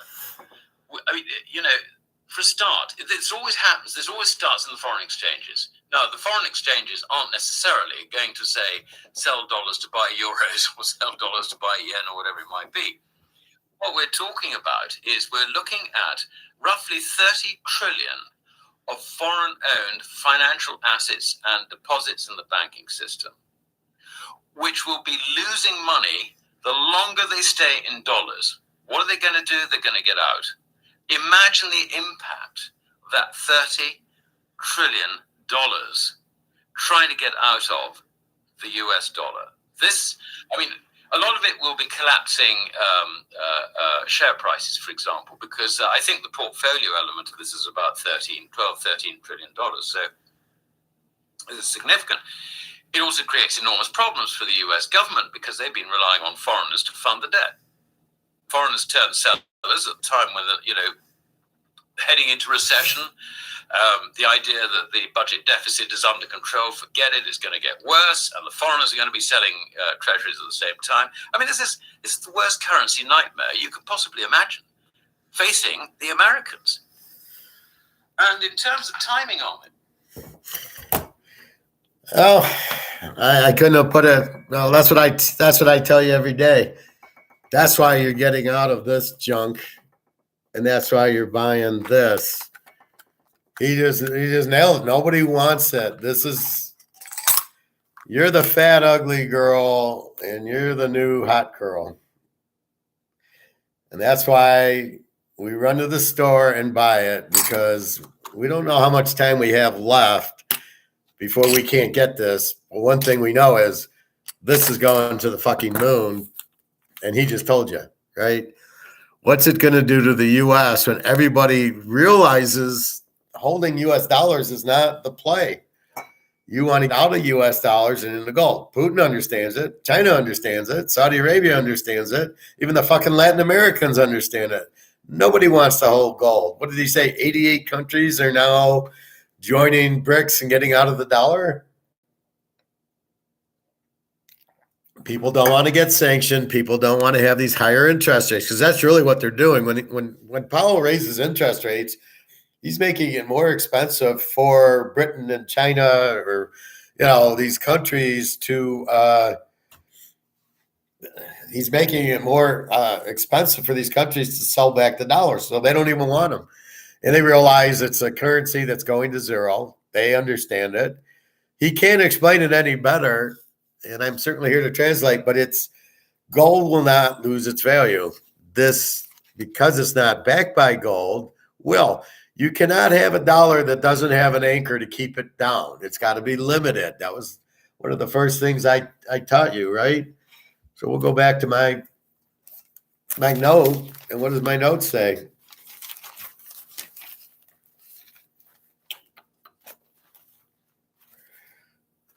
My note says,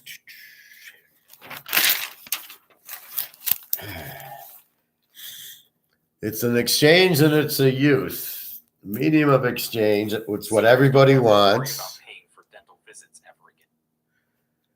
What the fuck? Thanks to this new 2023 bet. Easier version and even harder is going to come down. interesting. This is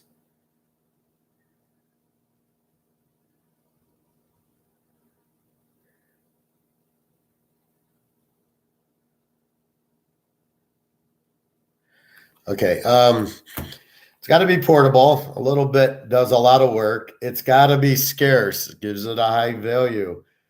Overabundance loses value. It's got to be divisible for small exchanges. Gold has all these qualities. Fungible. Everything is the same. It's replaceable. Acceptance. That's what crypto doesn't have, is acceptance. Or divisible or scarce. And 21 million is not scarce. And durable. So it's got to be portable and durable, So that's the rule of money. And what are you doing? You're not making that. You're making it not scarce. Number two, overabundance loses value. Well, you're printing it, making it overabundance, losing its value. That's the problem with the dollar. They're printing it overabundance. It has no value. Nobody wants it. They're not that stupid. You heard Putin. Who wants it in a what's he doing a meeting with all the 82 countries and all 14,000 people, and he says, why would you want the dollar or the euro? They're worthless. Be in gold. Well, okay, Putin does a lot of strange things, but nothing. He wasn't stupid there. I don't know what he's doing with this war, but that's what I didn't mean the class was boring, Bobby. I just didn't want to bore you too much with the guy's video. It's an hour long. I pulled out a few key sections where I wanted to really implant why we're buying gold, why I'm telling you to buy gold, and what's happening to the dollar with this guy is explaining it to you very good. I'll watch it again. I didn't watch the whole thing. I got 10 or 20 minutes left, but usually with this, I got to watch it twice. But that's what's happening. That's why I tell you, the fat, ugly girl, and that's what they're saying. Nobody wants it. But the Americans are the last one to realize it. You get into this because this is where everybody goes. And then as it goes up in value, everybody realizes that they don't want to hold this. That's when they start buying gold and silver. So you're worried about, will there be demand at 50,000? And I'm like, they'll be demanded 100,000 because it's the only game in town. And when they come out with the new money, it better be backed by gold. So you need to have an anchor, right? You need to have gold must be the dollar.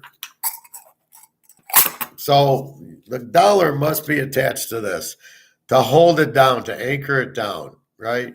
But if you take this away, and now they do it so they can print because they're all thieves. So JP Morgan wants to print. What he doesn't realize is he's going to make this go to zero. He needs this and then go print. But theoretically you can't. You can only print as many of these as there are, because theoretically what you're saying is, okay, Bobby wants gold and silver. He's going to take this to the bank, say, give me my ounce of silver. The difference is Bobby won't really need to if this has got silver in it. This is backed by silver. I don't need the silver. It's in the dollar. So I don't need it. It's only when this is not backed by anything. So when they come out with new ones, the euro and the yen are coming out, as I said, 2024 with new dollars. If they're not backed by gold, they're going to go down the toilet the same. You can't fool the people. Once we realize we need gold and silver, which is the point we're at, we're just waiting for it to go up, which is what has to happen. And then you're just, once you understand that, okay, I need dollars. I mean, because what am I going to do with my gold and silver, right? I can't take the silver and buy cornflakes with it because, it's worth $2,000. And cornflakes, frankly, aren't worth that much. So that's why they need a new dollar. You're just hoping it's backed by gold and silver. Then it makes it easier. If it's not, you're never, to Nick's point, you're never selling your $50,000 1 ounce gold coin for money because you don't want this. That's what you're getting away from. So you're only going to take your ounces to buy houses and cars. That's it. That's why, or if we go buy an island somewhere in the Caribbean, that's the only reason we're going to spend our ounces. This is your food. This is your clothing, all that, going to the casino, getting girls. This is all the silver. And I've told some girls, I said, you just take gold and silver. You shouldn't take money. Well, they're not obviously smart enough to save and, I got 100 ounces of silver. I don't think the girls are that, not that they're not that intelligent, but I don't think they understand how to save or the purpose of it. And they live for today. So they get the money and they do their, they'll eat fancy, they'll take trips or whatever. They won't save it. They don't have that in their thought process. Or what do? We go, we're going to save it. So I told them, I said, you just take silver and gold instead of dollars, because it'll be worth a lot more for you than, especially silver at these prices. But that's okay. So I do tell them that. It's funny as hell. Anyway, my girls know it. Jenna, she's on the train. She should be there soon. It's a 24 fucking hour. It's a 21-hour train ride.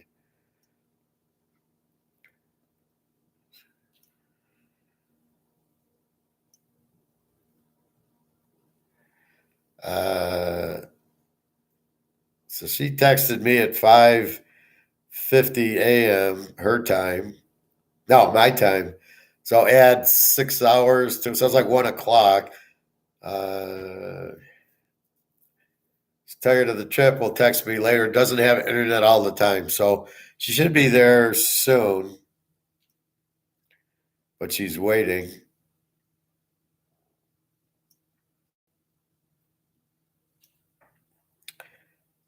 Anyway, so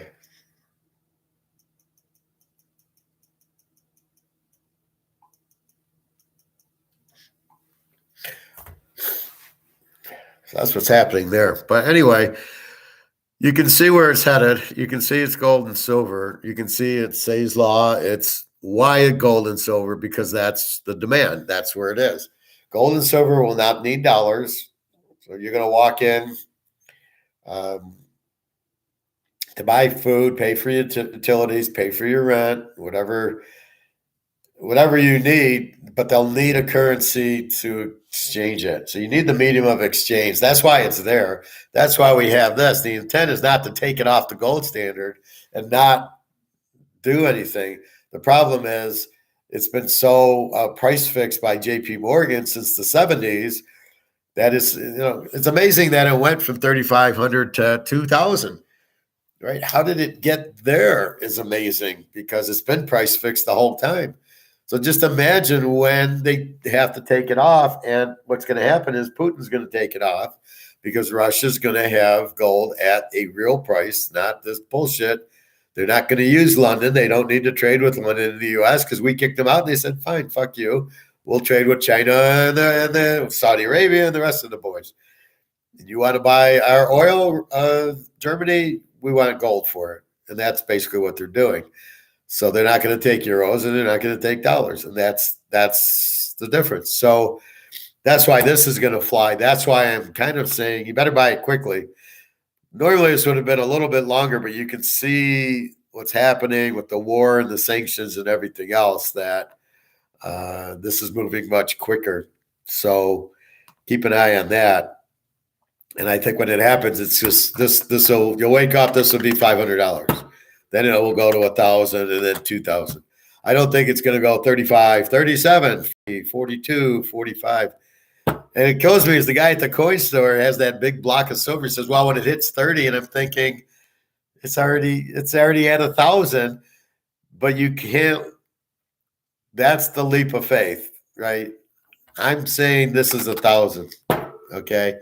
I can't show you because there's no physical market, but I can show you is the derivative market that we talk about. COMEX has got it down to $22, which the guy is just, it's all fantasy.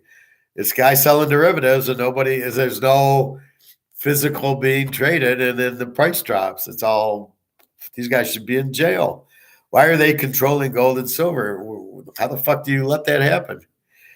Agreed, Professor. There's a saying that if one could make $1 an hour, a woman would think, hey, I only got to work 1 hour a day, while a man would think, holy shit, I can make 12,000 a day. Oh, well, 1,000. Yeah.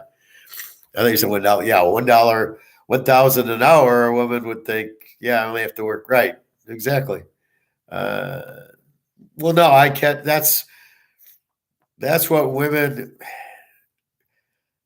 women's problem, and I'll be honest as I always am, or my thought, although I know some dudes that don't invest and just consume all types of BS. Yeah, well, yes, and I know some of them, and they all seem to be in the hot tub with me. I'll talk to, what do girls do? You'll see these hot girls as waitresses, or you'll see the porn girls and you read their bio and they're like, well, she used to be a waitress at Hooters. and they didn't make enough money, so they went into porn for the money.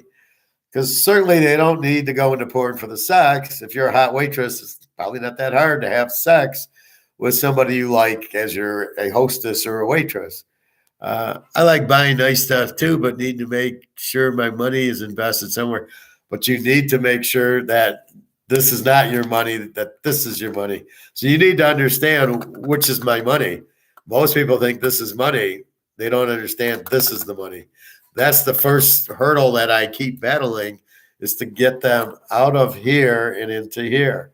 That shouldn't be that difficult, but it is. But that's why you see these girls. They're at the Hooters, and I don't know what they make. I don't know what a waitress makes. And then if you're working at Hooters, what kind of tips are you getting? What kind of people are you getting going there? So let's say she does. So she does that. It's not enough money. So here's how a woman's brain works. Like, I can make more money doing porn or modeling or something than I can working. So they go, I can have sex and make X amount versus working at Hooters where I don't make anything. So the pay's better in sex-related fields for them.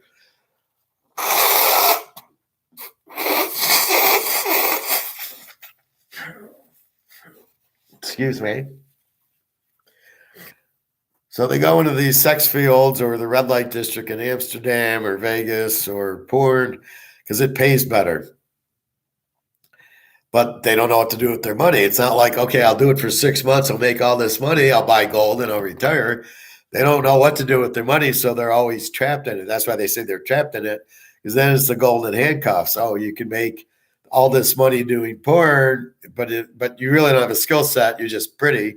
And then if you get out, you got to go back to a waitress, or you go be a dealer at poker or something. You're not going to make that money. So their goal is the wrong goal. It's to make more money, but what you have to do. That's why most guys don't get into that. I'm in finance. Bobby plays baseball. I do Teaserking and teach. I'm not going to do sex for money. No, I don't know. I don't have a problem with it if people do it. Like, that's their life. They can do it. But it just seems like I can make more money doing this, which I enjoy. I don't know. The problem I have is, like, you got to do it with strangers. What if you don't like them? What if they don't like you? What if you're doing a movie and you don't like the people? Well, you still got to do it. That's why I'd rather have the girlfriend and take her to dinner and then do it. At least it's with somebody I like, that I like to do it with. So I don't know how you do sex with people that you don't like or you don't even know. That's probably the one thing I wouldn't like about it. But I only do people that I know. My friends in Ukraine, Russia, I know them. I like them. We get along very well. It's a pain in the ass. Keep going to Europe, but as long as I can help them, I'm happy too. So that's the difference. We make money. Bobby does what he likes, and he played baseball, and he made a lot of money because of his skill set. How many girls do you think would go into? Well, there is no professional baseball, but like professional basketball, that's kind of different because you got to be tall. But let's say you're tall and you're good, go be a basketball player. Go make, I don't know what they make. I doubt they make $1 million. They probably make a couple $100,000 on the high end. But, or golf. You can be golf and tennis. You can't just be a pro at golf and tennis either. But anyway, you get the gist. They can be IT people. They can be accountants. That's not that hard to get into and make good money as opposed to working at Hooters. But the pretty girls have a real problem because they sit there and they're, oh, you're pretty. I'll do everything for you. So I don't have to work for it. Us guys, we still got to work for it. We don't have that luxury. So, the girl who, because she's pretty, thinks she gets money, like I said, when you're the fat, ugly girl, after a few years, you don't get anything. So the key is to have your money. So I hope you enjoyed the video. I think I'll run one more clip. The guy's just so interesting, but he just nails what the hell is going on. And I think that's what you need to know. Bobby.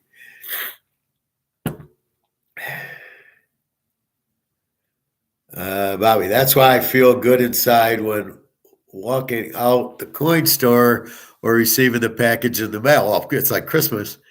And they spend it on expensive purses and clothes too. Exactly.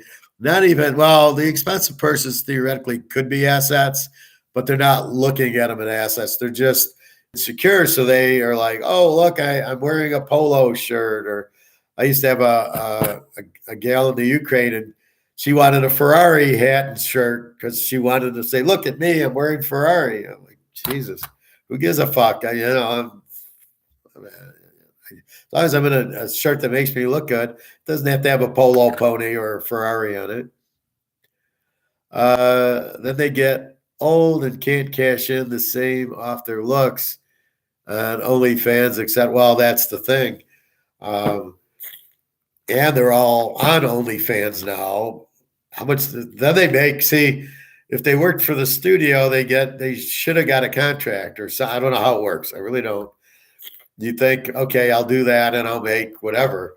OnlyFans, I think they're on their own. I mean, it's like if you don't got guys visiting you, you're on your own. I mean, if nobody comes to your OnlyFans, you don't make any money. So, like you said, I don't even know who's on it. I don't have any interest in it. But these girls that hammer me, I say, prove it. Give me a call where I can see you, like a Skype call where I can actually see, like you can see me, right? You can hear me, it's me. If you saw me at Caesars watching football or playing poker, you go, oh, there's a professor. I know him, and you would know it's me. These girls, from their movies or their OnlyFans, but when you're just getting a WhatsApp, you don't know it's them. It's normally not them, and then that's the problem. So you ask for proof, and they won't give it to you. You just say, see you later. So that scammers trying to make money off of them, which I don't know if they know about or not. Some of them, I think, know about it and split it, and some of them don't. Because some of the text I get, it's like coming from the girl. You can kind of tell by the way she talks to you. Yeah, once they turn into that fat 50-year-old, they're fucked. Even if they're a thin 50-year-old, they're fucked. Because here's what I say, right? So I'm older. I still like chocolate ice cream, right? So if I relate chocolate ice cream to 25-year-old girls, I still like 25-year-old girls, even though I got older, right?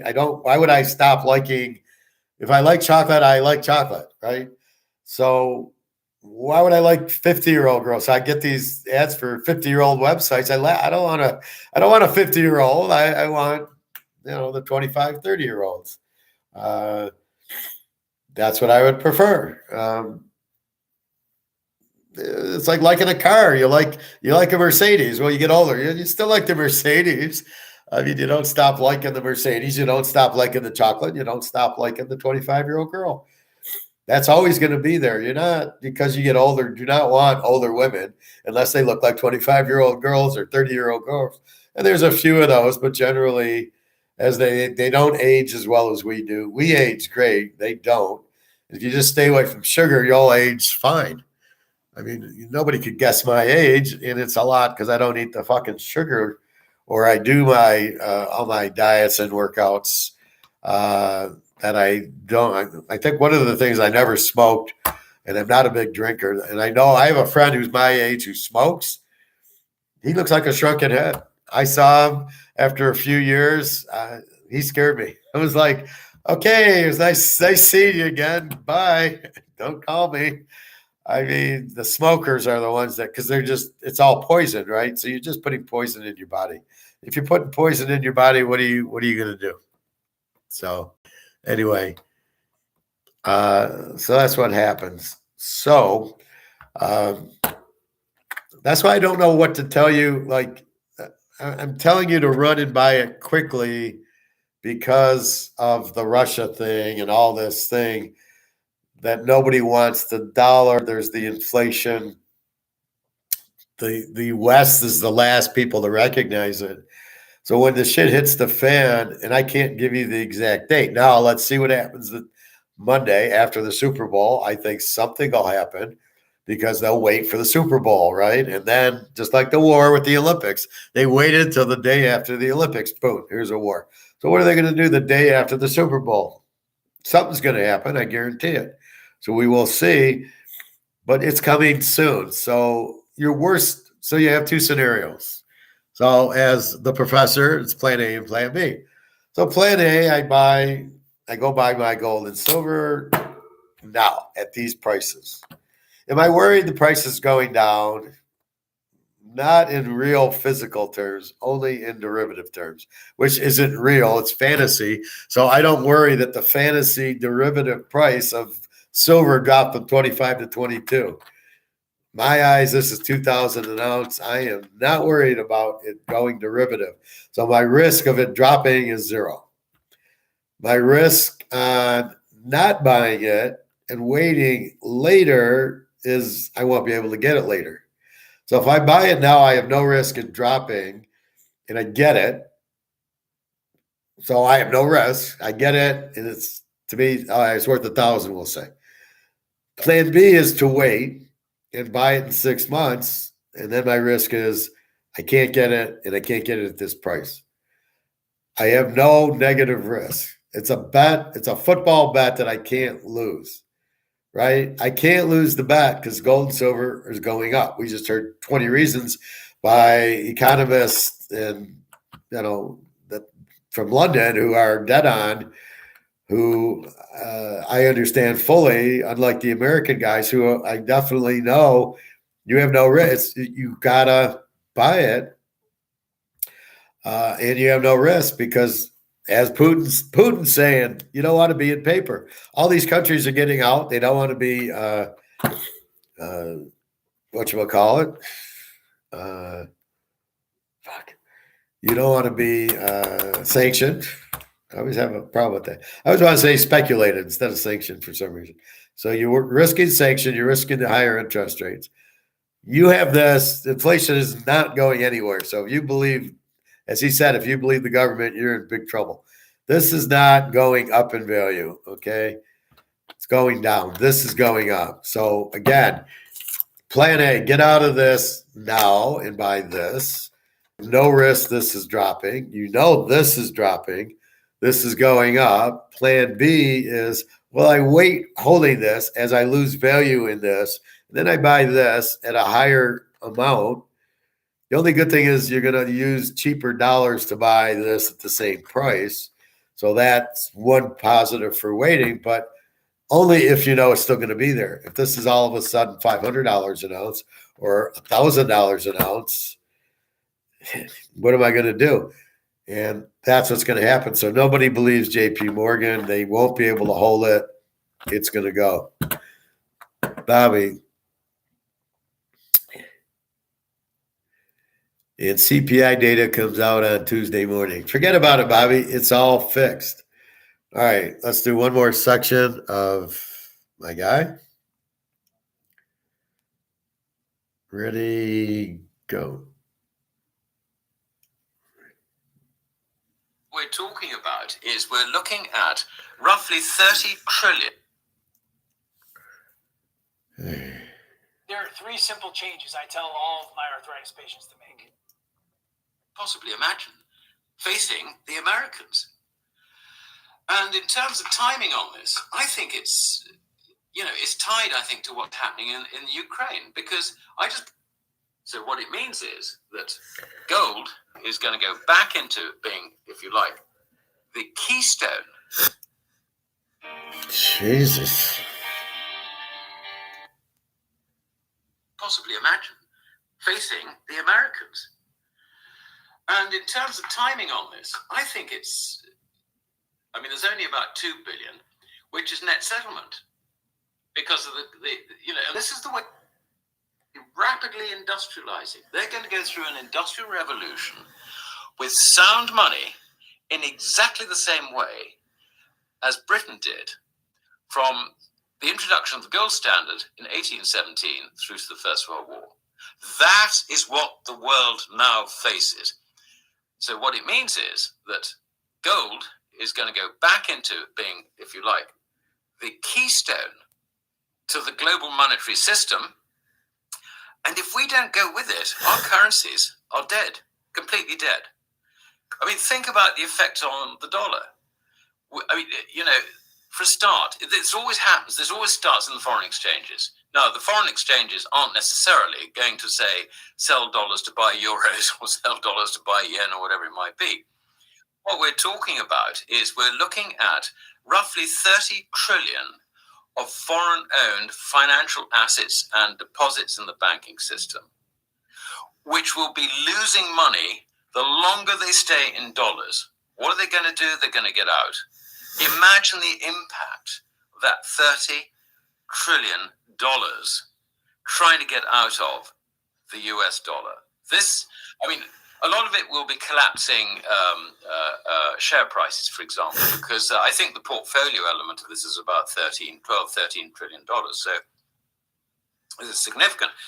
It also creates enormous problems for the US government because they've been relying on foreigners to fund the debt. Foreigners turned sellers at the time when, heading into recession. The idea that the budget deficit is under control, forget it, it's going to get worse, and the foreigners are going to be selling treasuries at the same time. I mean, this is the worst currency nightmare you could possibly imagine facing the Americans. And in terms of timing on this, I think it's tied, I think, to what's happening in Ukraine, because I just put myself in Putin's shoes, and I can see that the easiest way to shut the Americans down is to progress these plans very rapidly. So he will send in his tanks, whatever it is, he will try and reclaim the Donbass and so on, and he will succeed. He will succeed. Of that, I have no doubt at all. What if you can get $40,000 for funeral costs and unpaid debt? Listen closely because this may be your last chance. The easier version and even harder. What the fuck? Go ahead and Why does that do that? Possibly imagine facing the Americans. And in terms of timing on this, I think it's tied, I think, to what's happening in Ukraine, because I just put myself in Putin's shoes, and I can see that the easiest way to shut the Americans down is to progress these plans very rapidly. So he will send in his tanks, whatever it is, he will try and reclaim the Donbass and so on, and he will succeed. He will succeed. Of that, I have no doubt at all, because he has regrouped, he's changed his leadership, learned lessons, he knows what he's doing. He's also got superior missile technology, which hasn't yet really been deployed. This is going to be nasty. It really is going to be nasty. But the way to stop the West from really backing up the Ukrainians with, missiles and all the rest of it is actually to bankrupt those nations. And that, I think, is what he's going to do. So I think that this new phase in the Ukraine situation gives us the timing for gold. Yeah, this is fascinating. Wars usually end when they go bankrupt. Now, look, Alistair, the scale, what's telling me here, the scale, the potential scale of this upcoming de-dollarization, the velocity is not priced into the dollar or commodities. Now, every bank I speak to is already, this aside, is already expecting 2023 to be a commodity super cycle with record high commodity prices. Good God, add gold into this picture. Silver, for example. Silver is a commodity. And we're talking about all-time high prices in all commodities. Where does that place silver? To me, add in gold and what you've just talked about, all of these pieces fit together. And on the first trading day of 2023, Sparebank announces they are digitizing, put it on the blockchain, digital gold. But it's physical gold that's been digitized, and it's a trustless blockchain. You know that every single gram there. This is the weaponized missile. It is, and it's how do you employ this? And you could literally gram for gram price every single commodity on the planet Earth. The velocity, to me, Alistair, is inconceivable. Yeah, I mean, your point about Sberbank, I think, is absolutely to the point. That's a Russian bank, Sberbank. Sberbank. Gaziev is intending. So this is, if you like, a forerunner. It's they're sort of trading ahead of the developments. I think it's a very clear signal that everything is going in that direction, and all fiat currencies come to an end, and the last people to recognize it are generally the people who use the fiat currency for their day-to-day transactions. And when we talk to our American friends, they don't see this at all. I mean, they really don't. I mean, a few might, but Us. the vast majority, and we're talking about some pretty sophisticated financial brains too. They don't see it. They really don't see it. It always starts with the foreign exchanges. And then, I mean, it's the Ludwig von Mises classic situation leading to the currency collapse with what he called the crack-up boom. That last moment when suddenly, people on the street realize that what's going on is not prices rising, but their currency collapsing. So what do? Just get the hell out of it as quickly as you can for anything. Even if you don't need to buy it, just dump the currency. You're not buying things, you're just getting rid of the currency. You're getting rid of any liquidity which you can, because you know what's going to happen to it. It's the currency that is collapsing, not prices that are rising. The moment the general public understands that, then there is no way back for the currency. There you go. As that. And that's the first stage in this always is foreign selling. Always foreign selling. Yes, I was also thinking more on this side of the pond now. I was also fascinated by your take on the do or die Ukraine conflict. Really, that really got me thinking. I hadn't thought about this. Germany's role really, and their interests, as you pointed out, lie more in line with the Asian headlines. And we're looking at the potential collapse of the EU here. Please, come on, give us some information here, because certainly you're onto something which I hadn't really thought about.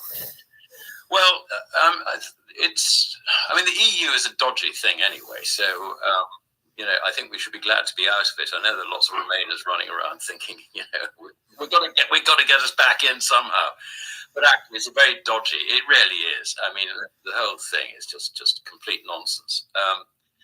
So I think the thing we need to understand about NATO is that, in the words of Lord Ismay, who was the first Secretary General of NATO, he said the objective of NATO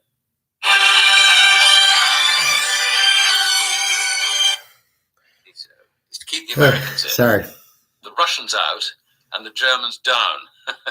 And so we've been suppressing the Germans really since 1948, which I think was the year NATO was founded. And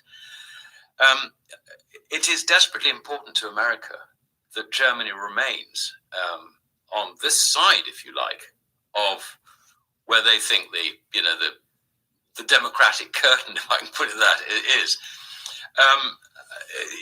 But if you look at it from Germany's point of view, in fact, Germany as an economy has enormous potential to gain from what the Shanghai Cooperation Organization is doing. I mean, they are the producer of high technology, electrical and mechanical goods, the sort of machines which are going to be needed, things, and also, all the civil engineering stuff and all the rest of it. I mean, the Mittelstand is so strong as an entity. You have a production-based economy, which actually is, if you like, it's a square peg in the round hole of the EU, which is increasingly financialized, as we are and as the Americans are. They actually are far more naturally part of that Shanghai Cooperation bit. And interestingly, I suspect that Scholz, I think he realizes this, and I think he realizes the dilemma that he's got, and that is he doesn't actually want to shut the gate on Russia. And I think that was part of the reason why he was very reluctant to send Leopard 2 tanks and to authorize others who had bought these under contract to do the same. This was sort of put out, and I think there is something in it. It was put out as the idea that you don't want to see the Nazis back there with their tanks and all the rest of it, 70 years after the last. See, you never forget that stuff, right? You never forget the Nazis. Every time Germany has an army, there's a world war. So that's why you don't want them to have an army. You don't want Japan to have an army, because all they do is, it must be in their blood to fight or control or whatever it is they do. Anyway, so very interesting. It's an hour 18. There's 10 minutes left of it.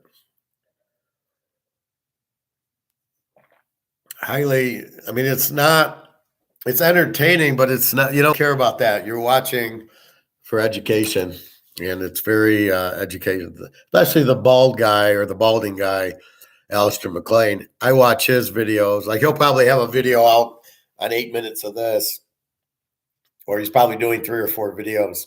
But he's really like, I'll listen mostly for timing on him.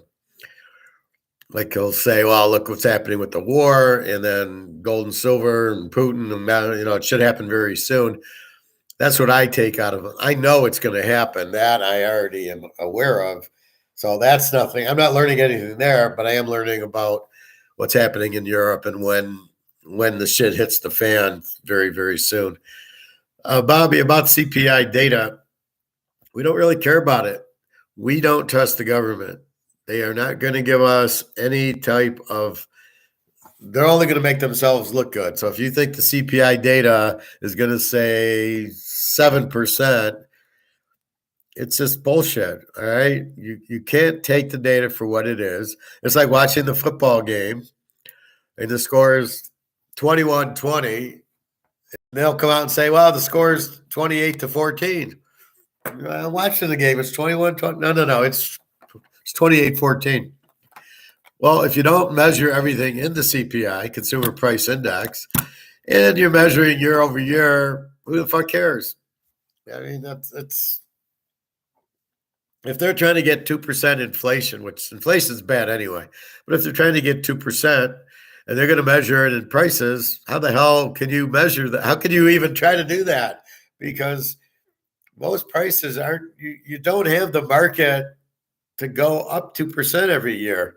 So if we're talking 10 years and we're going to go up 2%, so the market on a Coca-Cola, what are we saying? Well, it's going to go, we're going to raise this every year 2%.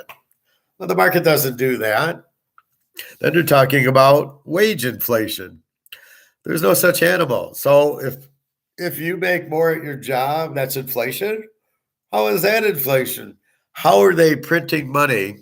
What does that have to do with you getting more money at your job? The only thing it is if there's a shortage of supply, now you can't find power hitters to bat fourth, and so you pay more for it, or left tackles, or or finance people. So did my salary go up? It is. If it is it because you can't find anybody? It is that inflationary. So if I get more money, that's inflationary. Hey, I need more money because the 100,000 I make isn't enough. I need 105 to keep up with the inflation you're fucking up with. What I do to survive is buy this. That's how I survive, because as this loses value and I know what's happening, I'm okay on this end. So that's why when my friend says I need money and I give her 100, I thought I need 400 or 500. I go, that's why I buy this. Just be patient. She can't be patient because she doesn't understand it. I'm saying, I am not selling that, and I'm not giving you more money, which will not allow me to buy more of this. So until this goes, I'm going to buy my 10 ounces of silver. Instead of giving you the $250, I'm buying gold and silver with it. And if you don't understand it, I don't really care. That's women. Oh, I need the money. Oh, okay. So what do you need the money for? To buy, like she wants perfume. She wants a computer. Well, go buy them. Or don't buy a $700 computer. How about that? Anyway.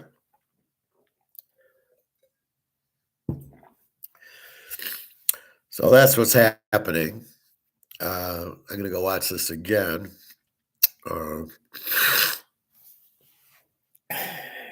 So very interesting what happened. So gold, silver, you can see with the Russians and the Chinese and all these countries, all this debt getting away from the U.S. And it doesn't seem to, there's nothing I think the U.S. can actually do to prevent it. I think the only way, if I was in charge and you told me I got to save the U.S., I would immediately go buy as much gold as I can and back my dollar by gold, which would then force these countries to let the dollar, because there's gold in the dollar, because the key is gold and silver. Now you've got all these idiot Keynesians who sit there and think that gold and silver is not money and it has no value. I'm going to buy Bitcoin and I'm going to buy stocks. And they have it in their head that stocks is where you're going to make money and protect yourself, not gold and silver. Look, gold doesn't go up. So they sell this as gold doesn't go up. And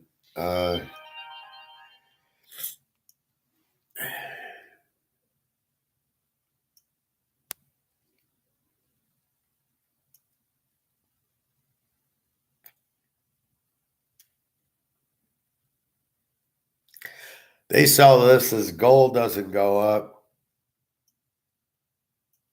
but buy stocks and bonds. That's how they sell it. And, it's bullshit. But if they tell it to you enough, then you believe it. And then if you go to the bank and they put you in a 9% annuity, they don't put you in gold and silver. And they put you in, you go to another guy at JP Morgan. What you going to do? He's going to put you in stocks. Well, buy stock. They always go up. And we'll put you in a bond fund, in a stock fund. You know the dollar's not going anywhere.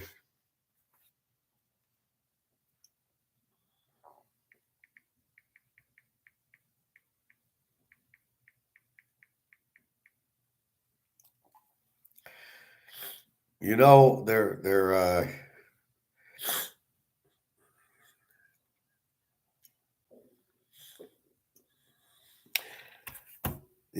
never put you in gold because gold is really money. It's really not an investment. So therefore, why would you be, that's why there's no money in it for the portfolio manager to put you in gold, because in his world,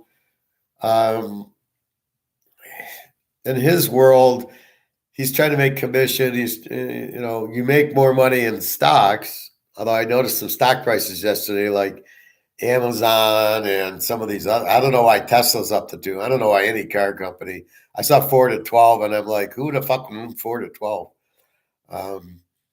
So you got to get out of car stocks, because who's buying cars now? It's just, you don't realize that.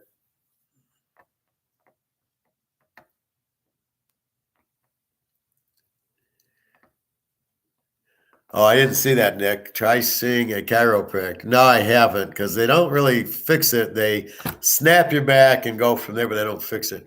Had a disc issue myself, and he helped with spinal decompression. Well, maybe I'll try.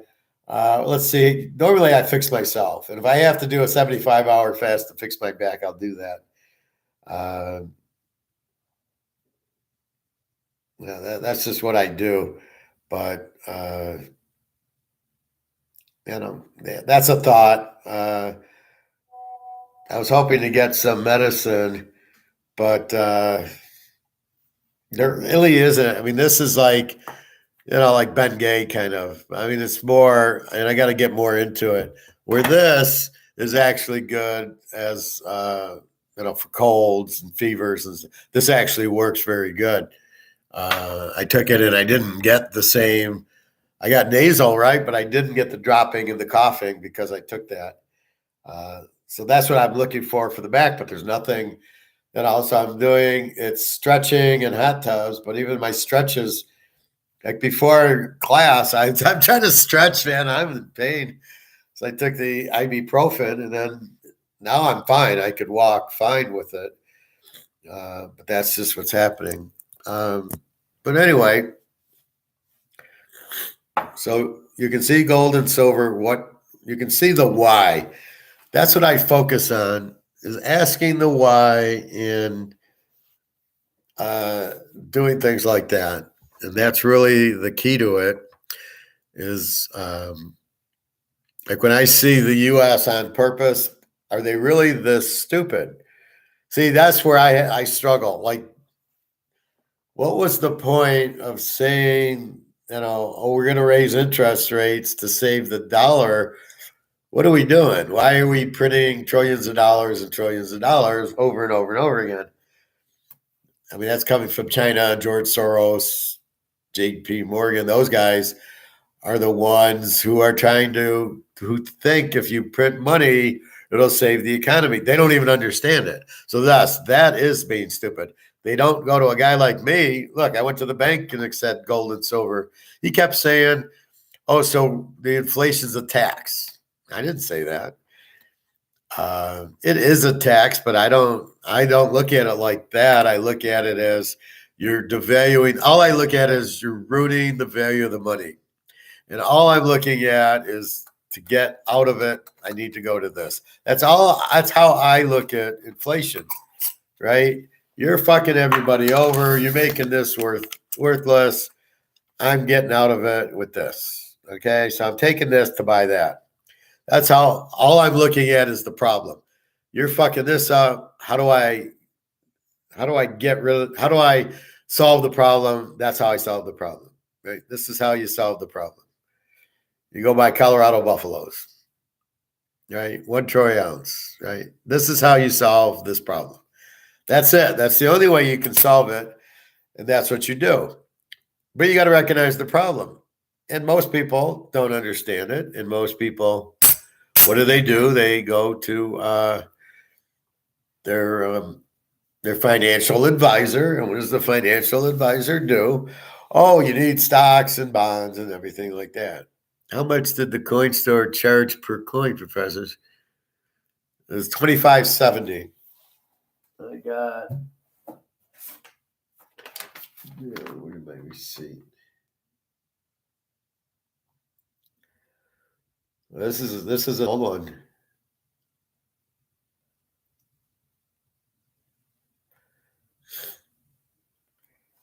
So this is when I first started.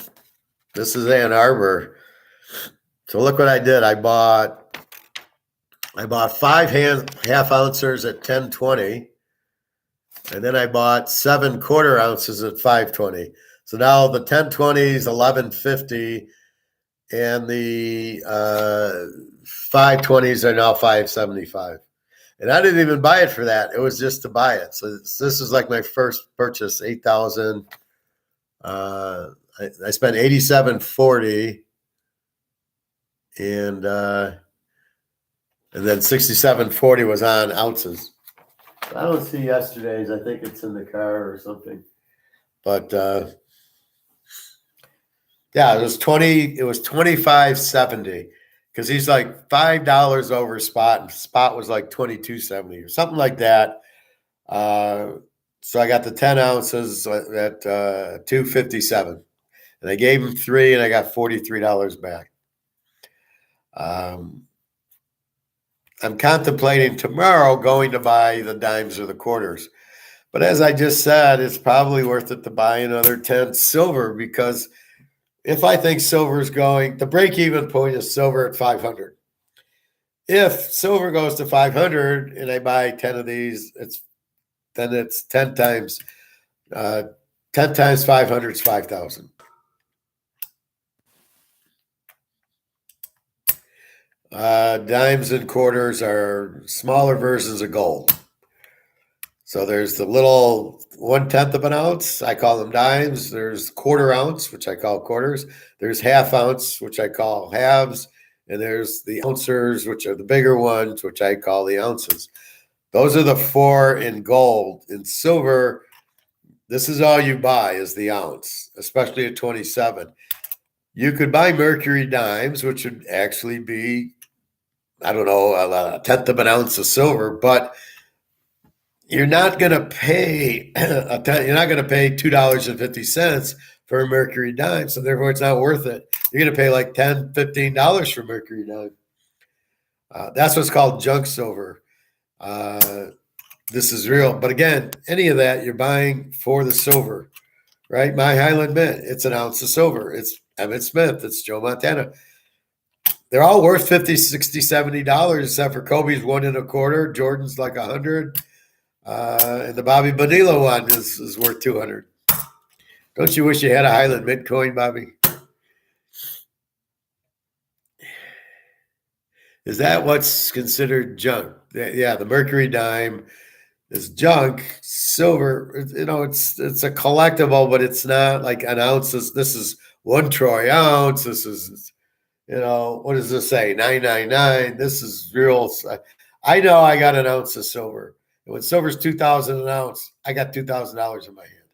The mercury dime is whatever, how much silver. I don't think it's 1/10 of an ounce, but it's whatever silver is in. Hey, Greg and John, you missed all the videos. You have to rewatch. It's really that what is it, 109 on my channel. Has the good Brits on it. How about silver dollars? Yeah, right here. You mean an actual silver dollar? Do they even make those? This is what you would get. Although it's the eagle. I think I have that. That's a real silver dollar, right?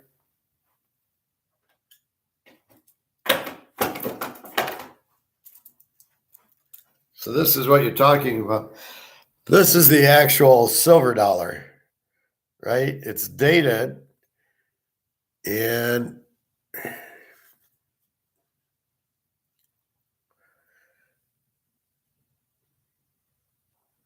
so it actually says 1 ounce. It actually says 1 ounce silver, $1, right? See that? 1 ounce fine silver, $1. So they don't need to say the 999. So this is what you're talking about. So this is the actual dollar, but they're selling this for $35 because this is the actual currency and people don't know the difference. So they're actually spending $35 on that instead of spending $25 on this because I know this is 1 troy ounce. I don't need this because I'm not looking at it for the dollar value. The value of this coin is $1, right? That's the value in currency. But since this is an ounce of silver, these are the same things, right? This is exactly the same. They're both 1 ounce of silver. Now, where everybody gets confused, they go, well, this is actual money. Well, it's worth $1, right? So it's like finding a mercury dime that's worth 10 cents, but it's really, because it's in good condition, it's really worth $20. So you don't care that this is worth $1. What you care is it's an ounce of silver. You can see the little difference in size, but at the end of the day, it's an ounce of silver.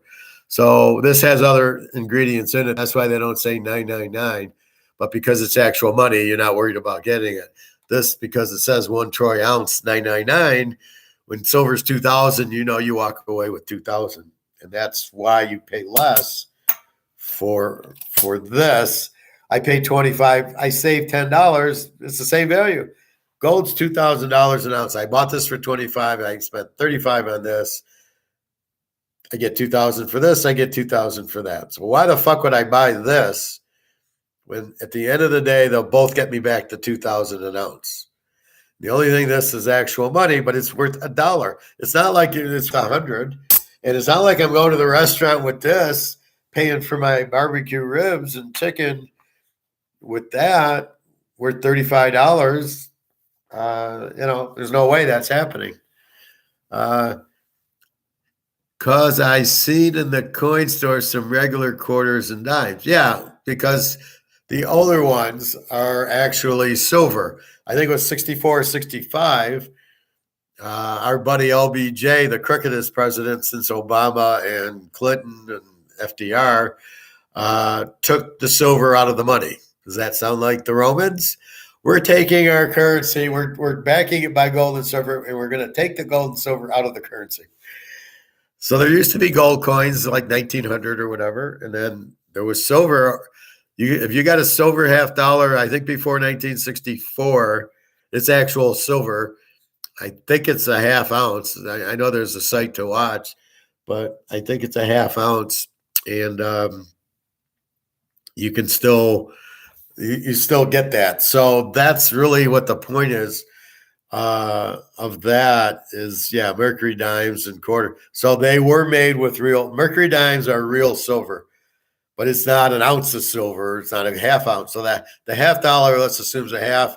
The old quarters, I think 62, 63, were still silver, and then they went to whatever the hell they use now, and the dimes were real silver. So it's the date, right? And it's that date from here back is silver, from here forward it isn't. So I got a $50 from the coin guy yesterday and change, and I says, "Is this silver?" And it's not. So it's just worth 50 cents. But with silver, it'd be worth $20.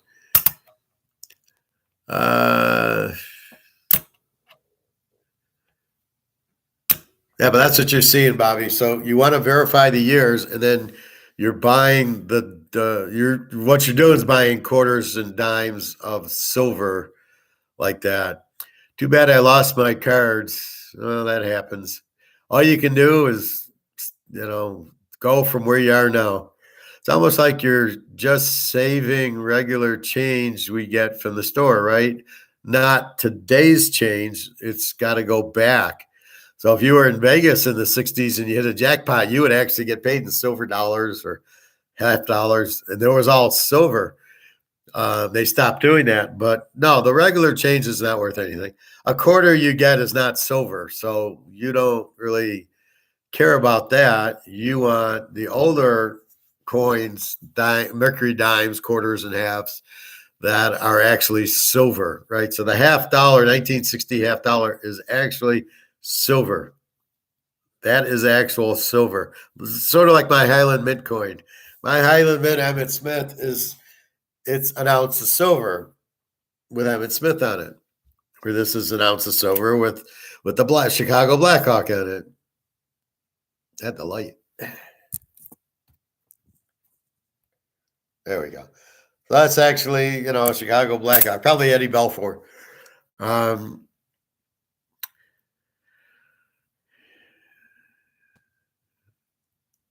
Yeah, Greg and John he needs silver. He needs gold too. And you need it soon before Russia. The only way Russia wins the war is by bankrupting the U.S. And the way they do that is they back their money by gold, makes our money worthless. As I said, there's no anchor. That's the big risk. And you don't know when that's happening, but Putin could do it tonight. Say, fuck it, all our money's backed by gold. We know that'll win the war because that'll bankrupt the West. This goes to zero. This goes to 1 million. And we ain't waiting until the end to be smart. We're being smart now. We're doing, as Professor would say, checkmate. We're checkmating you. Right? Checkmate. Because we are sure this goes to zero. Because that's what Putin wants to win the war. It's going to zero.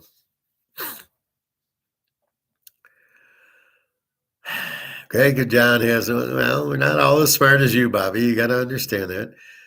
Come on, Greg. You got to hit the coin store, buddy. Come on. He will. LeBron is the highest scoring points leader now. Okay. Getting Chinese and playing poker this weekend, Professor. Yeah, I think I'll play poker tonight. Friday night, I'll go hit the hot tub, and then I think I'll go play. because it's kind of a dead night. There's no football. Sunday, I'll watch the Super Bowl. I don't really want Chinese tonight. I still got some chicken and an avocado to eat. So I got the barbecue chicken ribs combo, and I got a tossed salad. But the lady liked me because she's my golden sir buddy. So she brings me this huge salad, and I go, "Is this?" Because if you switch out a coleslaw and you get the salad, it's $1.99. It's usually the small bowl. I got this huge bowl, and I go, "Did you give me the regular salad? I only want the $1.99 extra to switch coleslaw to salad." She says, "No, it's $1.99." Like, wink, wink. You're my gold buddy. So she did that for me. So I still got a lot of chicken left and my avocado to eat. I got to go buy some more chocolate. I think I get gas. What do I want to do? I go get gas and then go to the pool. And really, I don't even know what to do anymore. I'll tell you the truth. I don't know to swim or run or not. The fucking back, but so maybe I'll go to a chiropractor. Just get their insight on it. Again, it really hurts. Now I'm on the ibuprofen. I can get up and walk, right? It won't hurt. It doesn't hurt in the chair. But when that nerve hits, whew, I mean, I don't know if I could talk today. Getting into the car, I now get in sideways because the stretch of stretching your foot into the seat, I now have to kind of sideways sit down. And even that hurts a little. And then belly up to the steering wheel. So that's hurting me also. So let's see. LeBron is the highest scored points leader now. Well, they play a few more games. There's 3-point scoring. I still probably think Will Chamberlain's a better scorer, as is Kareem, as is Bird, Magic, and Jordan. Bobby, okay. Yeah, it's Chinese on Saturday because I missed it because in Alabama they didn't have any. It was horrible. And so when I got back, they knew I was going to Alabama. I said, "You need to put a restaurant in Alabama. You'd make a fortune." Because there's not even a good restaurant there. And then, but I like Chinese on Saturday. Because I cook chicken and I cook hamburgers or I make a steak or things like that. And I go to the barbecue to get a little bit of ribs, but not spend the $28 on the ribs. So I get the chicken ribs. So I get my barbecue. So this way I don't have to cook tonight. I don't have to cook tomorrow with the Chinese. It's a nice little treat. And now that I'm getting my money, I'm happy. One of my girlfriends says, I said, "Okay, I'm getting the money. Okay, I got the money. Here's $100. This is not my normal." She's like down on the list. She's, I got my leadoff hitter, Ukraine and Russia, and then she's like batting eighth. And if I give her 100, she's bitching. "Oh, I thought you'd give me 4." And I'm like, too bad. I don't have to give you anything. Like you're not really my girlfriend. You're kind of there, but anyway, she's not like my top 4 hitters. So I'm being nice. Here's 100. She bitches. Too bad. You don't like it? Tough. I don't really care. I agree, Professor. My brother lives in Alabama. Isn't it the worst? They don't have restaurants there. All they got is like Taco Bell and Wendy's and expensive Mexican, Chinese buffets. It's a sad state. A lot of crime and nothing to do. I'm in a very hot part. Like it's very hot in the summer. Supposedly, they didn't have an indoor mall. They had one mall that wasn't even an indoor that had a Brazilian buffet. That was terrible. It wasn't like you're getting steaks. Like me and Bobby would think we'd get a New York strip at the MGM buffet or in Vegas. You'd get a big fucking steak. This Brazilian barbecue, it was there for meat. They just shaved off some of it. It wasn't even like a steak. It was like, what the fuck?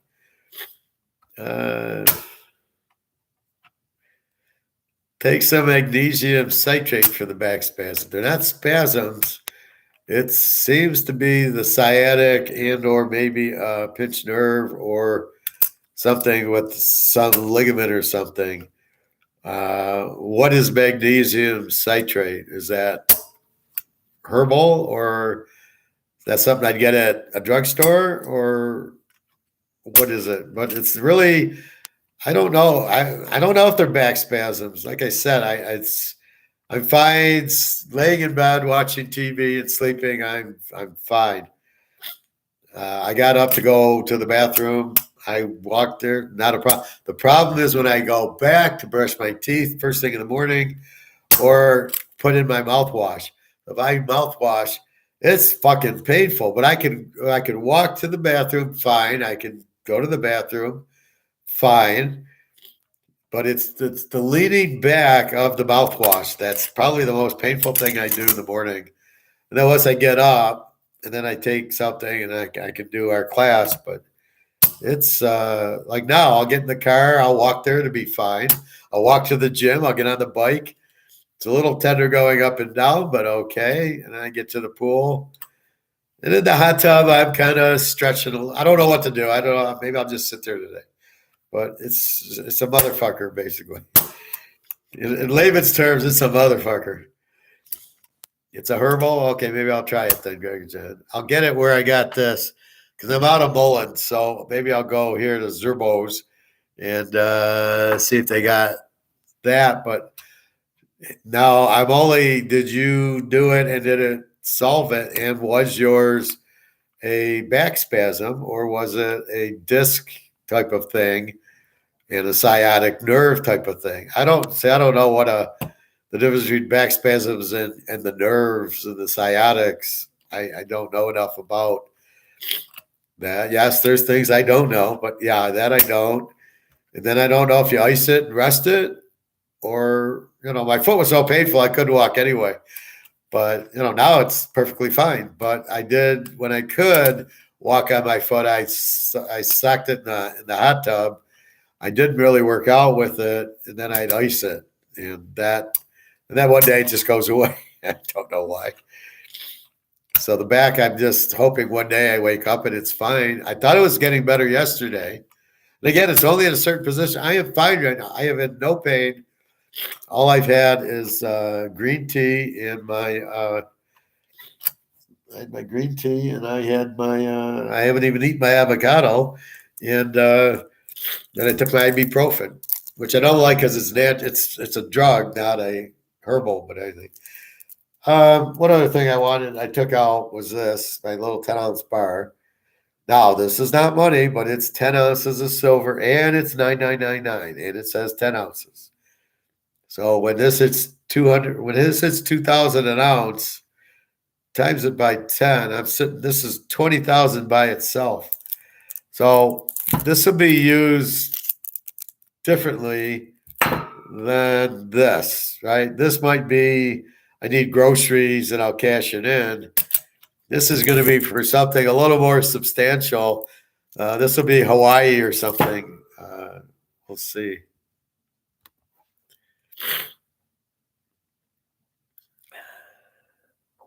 Ice and heat alternate. Yeah, I've been throwing some ice on it. It does help because the blood goes to the coldest part of the body, so you get the new blood recirculating in. But I don't know. I'd like to get a better understanding of what's happening so I can solve it and not do whatever. I think what's happening that I'm not aware of what I'm doing is I keep re-injuring it, right? I keep twisting or turning or doing something that keeps causing this pain. And so it's like it doesn't go away, even though it does go away, but then it comes back because I keep doing the same thing. A case in point, I was working, my first job out of college was payroll accountant. And we had these big binders at the time that weighed 100 pounds. So I keep picking it up and my back keeps hurting and I don't know what's doing it. One day I picked it up and I could feel my back and the light went on. I said, this is what's causing it to not heal. So then it was different. When I went to get it, I got it in a different way. It didn't hurt my back and my back was better in 2 days. So my back was getting better, but I kept doing the thing causing the back problem. And that's what I'm questioning. What am I doing that's continuing this? Because this should heal. And if I have to do another 75 hours, I'm going to do another 75 hours, which I'm sure will heal it. But again, it's what I'm lifting or not that is, I think, taking my garbage and lifting the dumpster and then trying to throw it in. That's excruciating because I got to fuck with my back to pick up the bags and pick up the dumpster lid to throw it in. I mean, that could be fucking my back up. And I do that every couple of days. So, who knows what it is, but it's definitely painful. But I'll do the ice and heat. Well, this is more probably, I guess, the heat. So I'm going to hot tub, and then I'm going to ice, and then I'm going to I want to throw this on after the ice. Because I think if I ice the area, it'll take this away. So I want to do my icing, dry down, and then do this. Or start doing that in the morning before class, and then let it sit, and then ice after class or something and then go hot tub. You going to go torment a few people at the hot tub? You got it, Bobby. And at poker, I get a nice double today. But I'm most of the people I already know and I already hate there, so I don't even talk to them. There's a few new people yesterday I talked to. One guy was actually on our side. He knew, yep, you buy the gold and the silver. And the waitress at the barbecue says, yeah, I know. You're exchanging dollars. You're exchanging fiat for dollars. She was right on it. She knew exactly what was going on. I like when I get her as the waitress. So she said, I know it's a little weird because you're spending your paper, but you're getting the silver. So I mean, it's so ironic when I if I give them $20 and I get this, I really just gave $15 and gotten $2,000. And so in my mind, it's like this is the Ponzi scheme, but I'm the one buying the Ponzi scheme for myself. Though I'm Ponziing myself by getting $100, buying the silver, and then at this low price, it's a fucking joke. I mean, seriously, $25 for this? Are you fucking kidding me? I mean, how if I didn't have 460 ounces now, I don't know. I mean, he showed me this big box. He says for the real serious guys, he says you're not at that level. They're at that. They buy 500 ounces of silver at a time in this green box. That's what you should be doing, Bobby, with all your money. You should be buying the 500 ounces, or go buy about 50 of these 10-ounce bars. That's what you should be doing. But we'll see. But we know it's coming. Russia, they're not stopping the war, and China, and nobody wants the U.S. So I've just laid out what I've been telling you, and it's coming, and it's coming soon.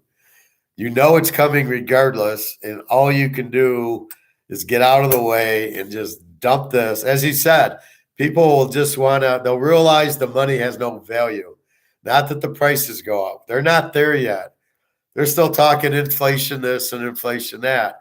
And they're not connecting that it's the money being worthless. They're saying, well, prices are going up. We're trying to maintain prices. That's what inflation is. That's why they don't say it's the value of the dollar dropping. That's why I scream this. And that's why we talk about it all the time, because this is what inflation is making this worthless. And this is what it does. It makes this worth a whole hell of a lot. And while it hasn't done it in 70, we got off the gold standard. Look at 2008, we recovered. They just kept it. But what the difference is, all these other countries and these sanctions are saying, fuck you. They never did that before. We're always the lead currency. We're not, they could just print money. Well, with the debt, and now we're not the lead currency. And now Russia coming out with this gold-backed dollars, and all these countries are saying, fuck, we don't want the dollar. That's the difference, right? They said, okay, we've had enough. And Putin, I'd like to see Putin judo Biden down. That'd be worth it to me.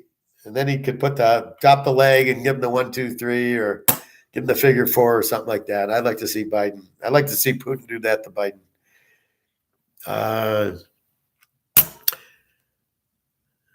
Yeah, the waitress at the barbecue spot is one of us. What kind of ribs you order there? There's only one kind of. They're just ribs. This is what's left of the rib, but it's like this size. They're, I think, pork. And then this is my chicken, which I was starting to eat. Yeah, don't knife myself. So this is like a half barbecue chicken, and I got 6 ribs. And that's called the rib chicken combination.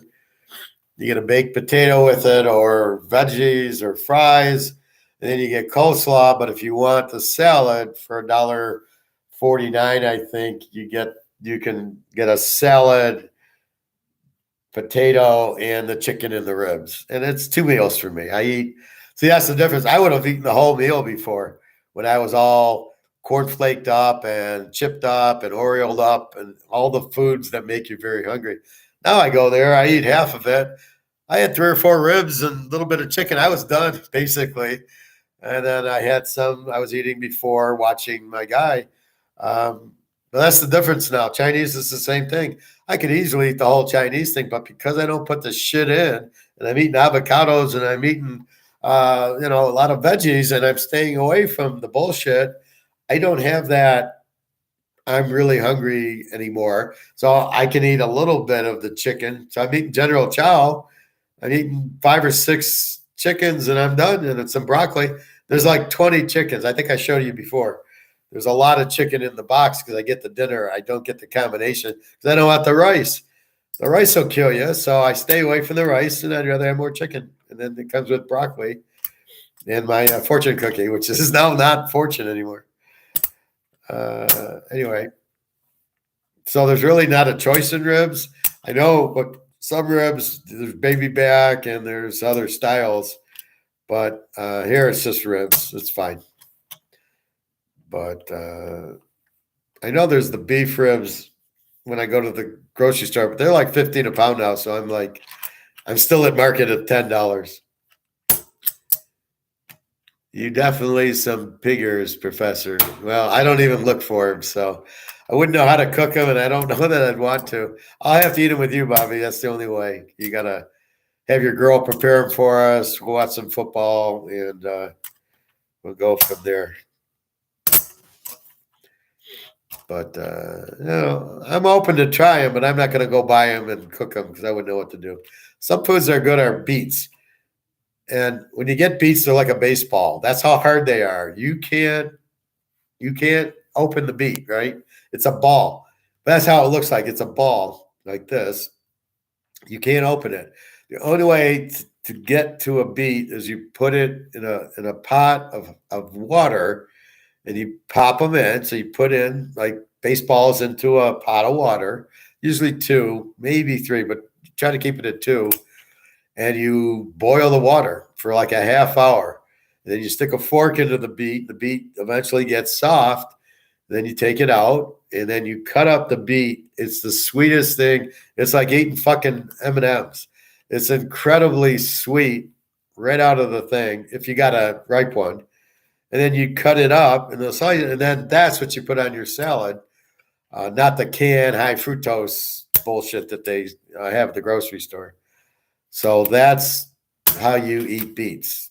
The rest of it's just wash, like my yellow and red pepper. You just wash them and off you go. But the beets are so fucking hard. And I joked, I'm like, how do they put this on a salad? It's like cutting up a golf ball and putting it on a salad. But when you get it on the salad, it's soft. But then you go buy the golf ball and it's hard. You're like, okay, how are you putting this on my salad? It's hysterical.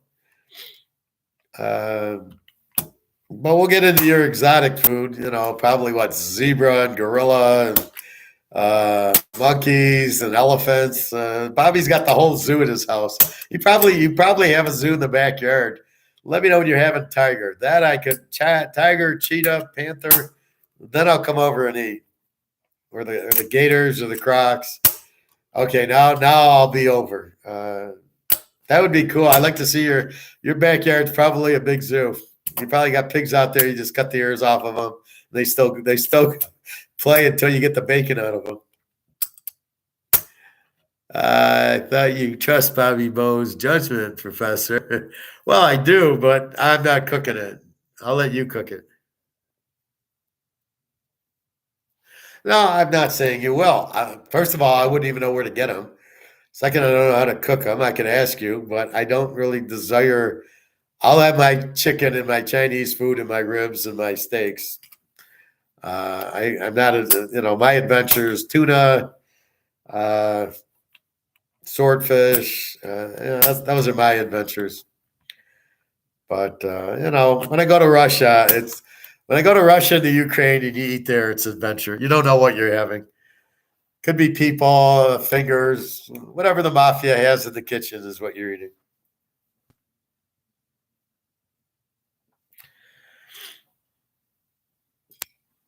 They got good restaurants in the Ukraine. I remember getting steaks New Year's Eve. Oh my God. It was an American New York sirloin. It was like this thick.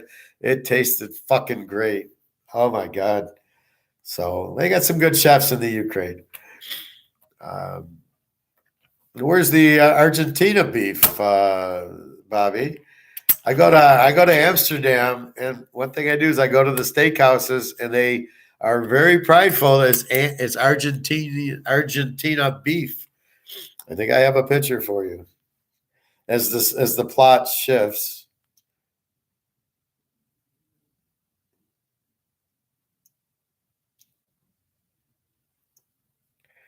So we went to Amsterdam, but it was closed. So we ended up meeting in Lviv near Poland. What the fuck is this?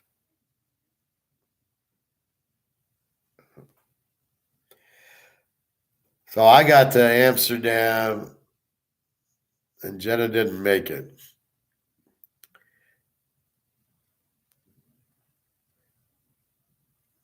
So I will show you what they're famous for.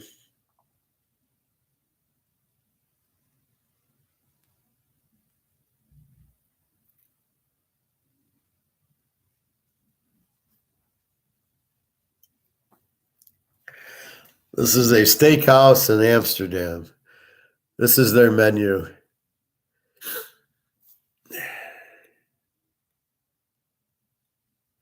And look what they're saying. Argentinian steaks. They are proud that they're Argentina. And then we see this is when you go to Amsterdam, you want to eat it. I don't know. I didn't eat it. Well, this is look at the name of the restaurant. El Argentina is the name of the steakhouse. And it's actually a steakhouse. Let's check the prices. So for a ribeye steak, now here's where it's confusing, right? So it's a ribeye steak, right? We look at ribeye. Right? So it says ribeye. Where's that? Right here. Ribeye steak. And then it says 34. And they're both, 29 and 34. No, 26 and 34. The 26 is for 300 gram and the 34 is for 400 gram.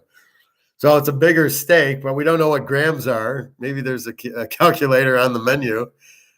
So you can get a ribeye steak, 300 gram, 26.90, and that's euros. And then you get to a sirloin steak, $26.90. Same, they're all 300 gram, 400 gram. Then you get a rump steak, which is cheaper. And then let's see, the T-bone is $33.99 plus or minus 500 grams. So it's close to 500 grams. And then you get marinated spare ribs. That's what I would get, $17.90 on the bottom, spare ribs. I wanted to eat here, but they were fucking closed. Can you believe they closed steakhouses because of COVID? Then they got salmon, $27.90. Grilled salmon fish with wine sauce, and then grilled salmon fish with king prawns from the grill. I don't know what prawns are, what, like shrimp or something? They're big in Europe. I'm scared of them. Grilled tuna fish with wine sauce, $21. Grilled king size shrimp, $29.90. Oh, here you go, Bobby. So here's some nice pictures. There's your ribs, Argentina. There's, I think, a prawn. This is, I can't see it. This is a salmon, and then this looks fucking good. I don't know if it's steak or what, but this is how they do it in the Argentinian steakhouse in Amsterdam. Complete Gretchen, complete meals, including salad and French fries. So you can get a grilled chicken breast for $18.90 with a salad and French fries. Grilled chicken breast, I guess, $19.90. Grilled pork, there you go, Bobby. Grilled pork fillet, $20.90 with salad and fries. Grilled beef bruschetta, $23.90. Rump steak, sirloin steak, and filet. Wow, this is for you, Bobby. Rump steak, sirloin steak, and filet steak, $32.90, 300 grams. Argentina tenderloin and king prawns from the grill, $32.90. And then complete assortment. You got complete meat assortment on table grill for $31.90. So it's all the meat you can eat. This is hysterical.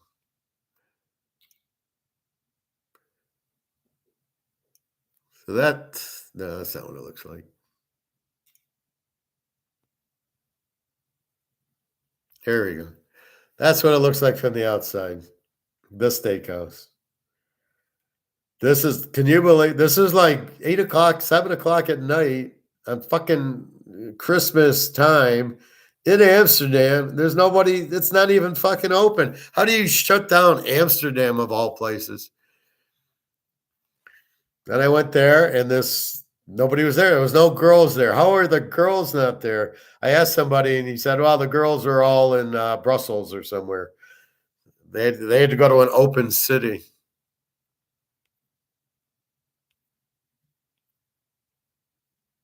This is like the train station. So I'm still in Amsterdam. It's a cool town, and you just walk it. You do a lot of this. You just walk, and there's buildings, and there's waterways, and girls, and steakhouses. This is a view room. So I'm in my room. That's what I'm seeing. But I was 10 minutes from downtown, or 10 minutes from the city center, they call it. But, it was a good hotel. This is what it looked like. All the activity at a closed city in Amsterdam. This is their Christmas time there. Just unbelievable. I mean, it was like, where is everybody? Like, are you kidding me?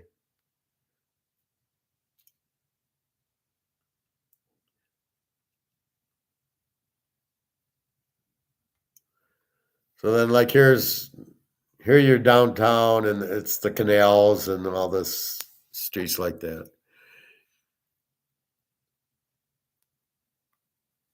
And this is on so you take a tram like a subway, but it's above ground.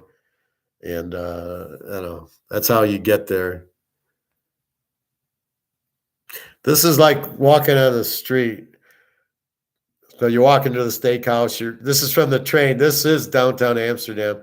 So you're walking here, and you see all the little shops. And then you get to the girls, and you get to the steakhouses, and you get to the diamonds and anything else.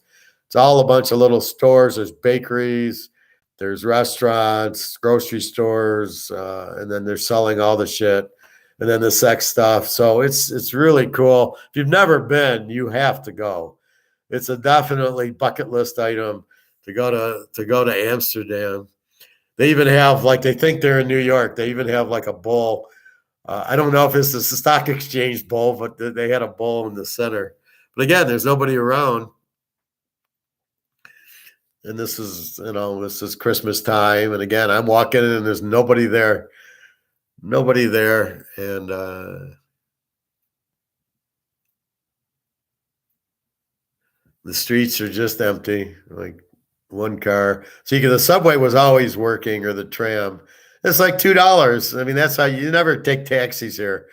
You just take the tram down.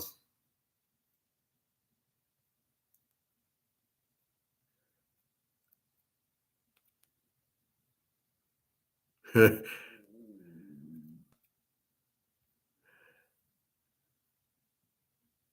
this was Lviv. This is Neptune, so we always knew where we were by Neptune's statue. You get lost in this city real easily because it's a square, and if you don't have a landmark, you just keep walking. This is what I do, so I'm looking at currencies. They have a whole currency board there, so you can see all the different countries. So this is what I do. I take a picture of that, and I go, okay. So that the U.S. dollar to the hryvnia was 27.10. Now it's 39. The euro was 30. The Polish 6.50. Great Britain pounds 35. Canadian dollars 20. Swiss franc 29. AUD is that Australia, and then Czech, and then Swede, and then the ruble 360. Interesting.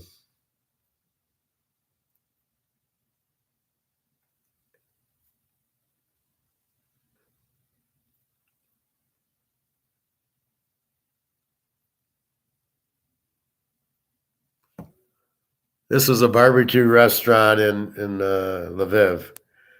I think I got ribs there. I don't know what I really got, but I got ribs.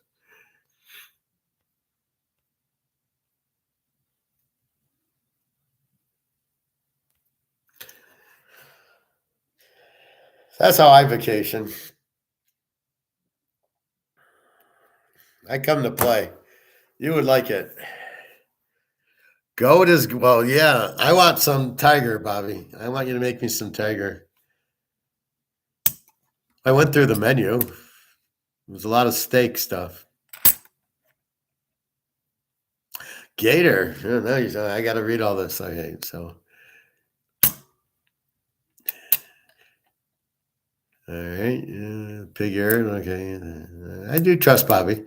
I found a place out here that sells gator. So is it like chicken? Like it's just what do you barbecue it up or what? I got frog legs for the Super Bowl and some cheese curds. What meats they have there? Well, this is all steaks. If you're talking Amsterdam Steakhouse, any plans for the Super Bowl? Hitting my lucky steakhouse where I watched Georgia win it all. Well, go back there and get us KC in the over in. Not really. I might get 2 Chinese meals, eat one tomorrow and one for Sunday. I mean, that's the thing. I just got my barbecue. And Chinese, I would get Chinese if they're open Sunday. They're not. I could cook a steak or a roast if I feel like it. I don't know what I feel like. I'll probably get like cake or something to celebrate, but I don't know. I'll either get 2 Chinese dinners and have one Saturday, one Sunday, because I'll get General Chow and then I'll get like Szechuan chicken or Hunan chicken, whatever the brown sauce one is. So I'll either do that and then just get ice cream or cake or pumpkin pie or whatever and have that. And I got veggies. I'll just probably be here watching it. I think I'll play poker tonight, so I'm not going to go poker. I can't play poker and watch football. I'm too tuned into the football to concentrate on the poker. That's why I'll go tonight. Goat is good too. Well, lamb's good. I like lamb. Holland, great country for migrants. Oh, yeah. Oh, it's definitely, if you haven't gone there, you better go there. I want to visit Austria, Switzerland. Okay, I'll show you that too. So here's Austria, Switzerland. So I took my Romanian friend, the one that bats number 8. And we started in Austria for a few days, and then we went to Switzerland.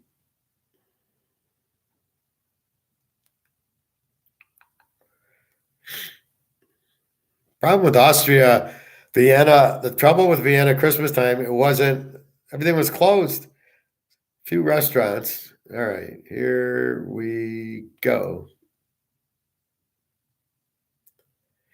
This is Vienna, downtown, Christmas time, and all the lights. Some stores are open. This is downtown Vienna. So there's a little waterway. We're at a bar. Going with Romanian women in Europe, they go from one bar to another bar, get a drink, get another drink, get another drink. Can't we do something? Are we just going to go from bar to bar and drink? So we're there. Little Christmas tree right at the bar as we're waiting. They give you blankets. It's kind of cool in Europe. So if you're sitting out like there and you've ordered a drink and you can sit outside or you're waiting to come in. So if you want to get a drink outside, you wear a blanket, a real blanket you put over yourself and you drink and then you put it on the chair when you're done. It was the coolest thing I ever saw. I think you can see the blankets. Yeah, I think those are the blankets, right? So you would put that on. So if I wanted to sit there, I'd put it on and I have my drink here. And then when I'm done, I take it off. Very clever. Here is Zurich, Switzerland. I don't know who the guy was, but there's Lake Geneva, and we would go down. You would take a tram for $2, and you tram from the hotel downtown to Geneva, and it's all a bunch of shopping and restaurants. And there's Lake Geneva, but it was Christmas, so we weren't getting on a boat. So that's a little bit similar shot without the guy. It's a real European, let's call it. Similar thing on the lake. These are European birds, and that's what you would. That's kind of what they look like. Here's at night. This is Zurich at night. We were at I think we were at a restaurant. So as we're done walking, we're looking across the Lake Geneva. It's a small place. The professor in the Swiss Alps, we went skiing one day, but I didn't want to ski because I didn't want to break my leg in Europe. So I did not ski. Carmen did ski. And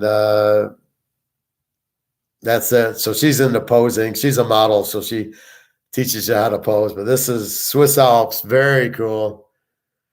This is where we were. Amdon. There's a map of where we were. Very cool. Highly recommend this trip too. You'd love it. But you don't rent cars and you don't take taxis. You take the fucking trams or the trains. That's the difference in Europe. You don't take that. Here's another look at another map. Look how cool this place is. Jesus Christ. But I didn't ski. I'm not that great of a skier, and I didn't want to. Here's going up. You bus up. So as we're busing up, we were waiting for the next bus. And that's another look at like the city where you're going up to the ski slope.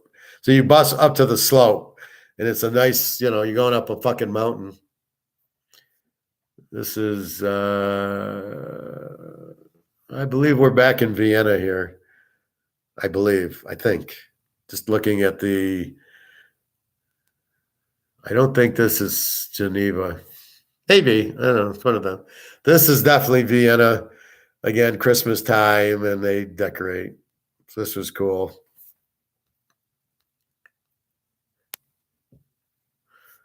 More stores. Again, this is Europe. It's all stores. That's all they have. It's a big fucking mall, Europe. So you can see they decorate it and go. And then there's me eating cake. So we'd stop at like a place like this and get a little snack. This is cool. This was a church, but it's purple. The light on it was purple. It was the coolest thing I've ever seen. I don't know if it was open. I'm not going to church, but it was basically. I liked that it was purple. It was so cool that this color. Now here's more stores, and you can see it's all lit up. This is Christmas, New Year's time. Actually, we went downtown New Year's Eve to. I don't know what they did. We couldn't see anything, but we knew they were counting down. And that was it. And another look at the church. This is in Vienna. I don't know who the lady is, but she got in my shot, and there you go. So the purple church from that side. And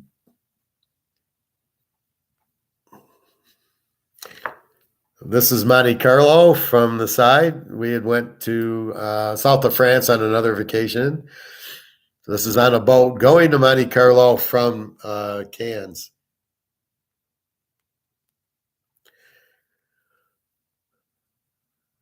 I don't know. This is either Nice or Monte Carlo. I'm not sure what it is, but this is south of France. You've probably been there, Bobby.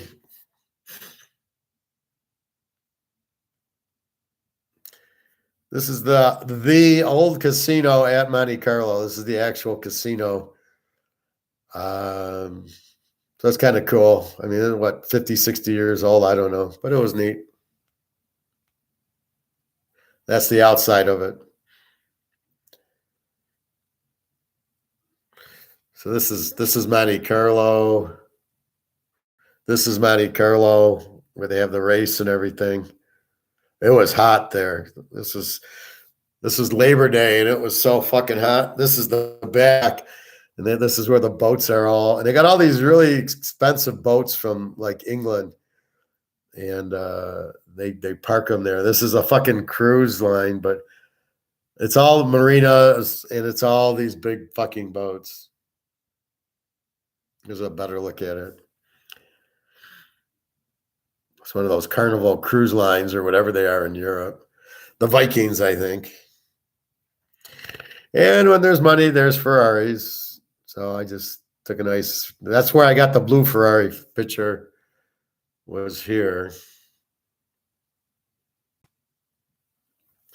There's another like hotel or, well, this is Europe. This is all, this is the outdoor mall. I mean, this is just, you walk down the street, shop, shop, shop, shop, shop.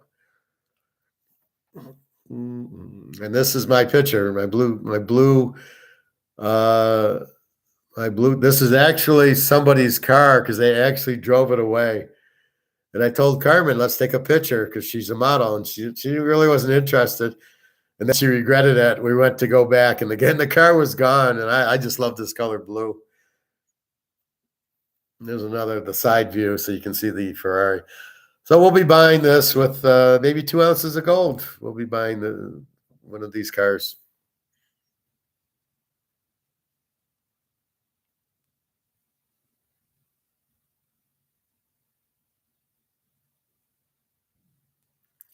So that's me on vacation. We only live once. So that's Austria, Switzerland, and that's Cannes and Nice and Monte Carlo.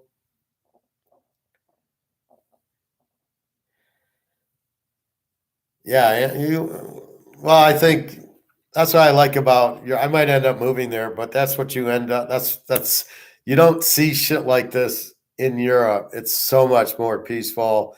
You're just walking around. You got Ferraris. You got nice girls. You got nice cars. You got nice restaurants. Very calm. The Europeans are a whole different world over there. I mean, I just love it over there.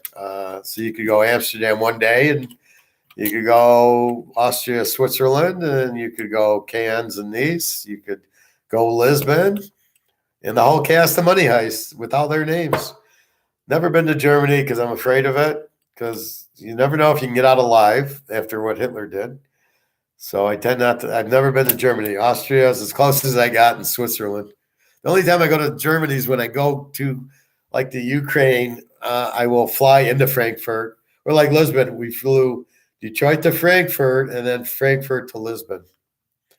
And that was it.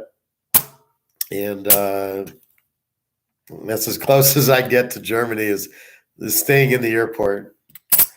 I don't mind anything to do with Germany. As he says, we want to keep them low, so that's what you do with them. But it's good to get vacation. It's good to relax, reset. So now I can get my money anywhere and just find a place to live that's affordable that I can use my retirement on, and off I go. And still do that. The beauty of this can be done anywhere. My gold and silver will spoon anywhere. I can take this into Amsterdam and not have any problem. I don't think they care it's U.S. They probably, it's silver. That's the beauty of gold and silver. It's really, even though different countries mint it, it's not like a U.S. dollar. Well, what's the floating exchange rate for this? Oh, you buy it, you get 98 euros with it. So $100 buys you 98 euros. Silver, it doesn't matter. That's why you got to make sure it says 1 troy ounce. Nobody can argue. They can't say, well, it's not really silver. They see it's 1 troy ounce. They're going to give it to you. You might have to go to a bank if you're having problems. More than likely, once they, you give them one, they test it, then you can buy 10, or you give them a little bit of gold and they, they'll figure it out. But you probably want to go to a bank or some more legitimate place than a kid on the street, and then all of a sudden his friends show up and now you're dead. So you gotta be careful there. But yeah, Europe's very cool. Ukraine, Amsterdam, Austria, Switzerland. Switzerland was very nice. We're in Geneva. There's also Zurich, and then I guess there's a real rich country. I want to say Buell or Rule or something. I don't know. But we will see. Anyway, so I'm going to get gas, and off to swim, and off to poker. I don't know what I'm doing. I think I'll eat this for dinner now. Well, it's too early to go play poker. I don't want to get down there before 7. So I will get gas and then go swim or whatever I can do. I think I'll put this arnica on. I think I'll ice arnica and then go hit the hot tub. That sounds good. Anyway, as far as I know, we're taking Kansas City 7.5 and over. That's not changing. I heard a bunch of 2s on Philly. Like, we're not going to see Kansas City minus 1.5, where we can tease Philly. There's too much Philly money. So therefore, we'll see if the fix is in for Kansas City or if it's in for Philly. Hopefully they let the game just go. Just get rid of these idiot officials who don't know what they're doing. They can't even spot a ball. So I didn't get why the guy didn't spot the ball right. How often do they actually spot the ball right? Like 0? So if they don't spot the ball right, why would you even stop the play to change the spot a half inch? Who cares? You mark guys down at the 2 that are really at the 1 all day. So your spot's never good. So anyway, I was shocked he did the whole thing. But hopefully we'll get better officials in the Super Bowl. I love if there's like a woman official. They make sure they say, oh, it's the first woman ever to officiate a game. I don't care. Does she know what she's doing? If she knows what she's doing, I don't care if she's a fucking Martian. If she doesn't know what she's doing, she shouldn't be there just because she's the first Martian to be there. That's my problem. All right, everybody. Have a wonderful day. I will see you tomorrow. And then Sunday, we'll do Super Bowl early. And then I got to go swim because they close the club at 4:30. So that's why Sundays are usually an early day. And the Munsters, the game's at 6:30. What else? Gold and silver, be careful. Let's see what happens Monday. Should be a lively day. And we will go from there. All right, everybody. The professoring out. Have a wonderful day. Enjoy. Hope you enjoyed the little videos that I show. We're the UK guys who really tell you what's going on. It's very, it's kind of backing me up, and it's kind of giving us a little bit different angle because we don't really know what's going on there. But now, like, it explains why Putin's doing what he's doing and what's going to happen and why the way he wins is bankrupting the U.S. and NATO not wanting Germany to get back. Keeping Russia out. So now you see all the real nitty gritty that nobody ever explains to us. All right, everybody.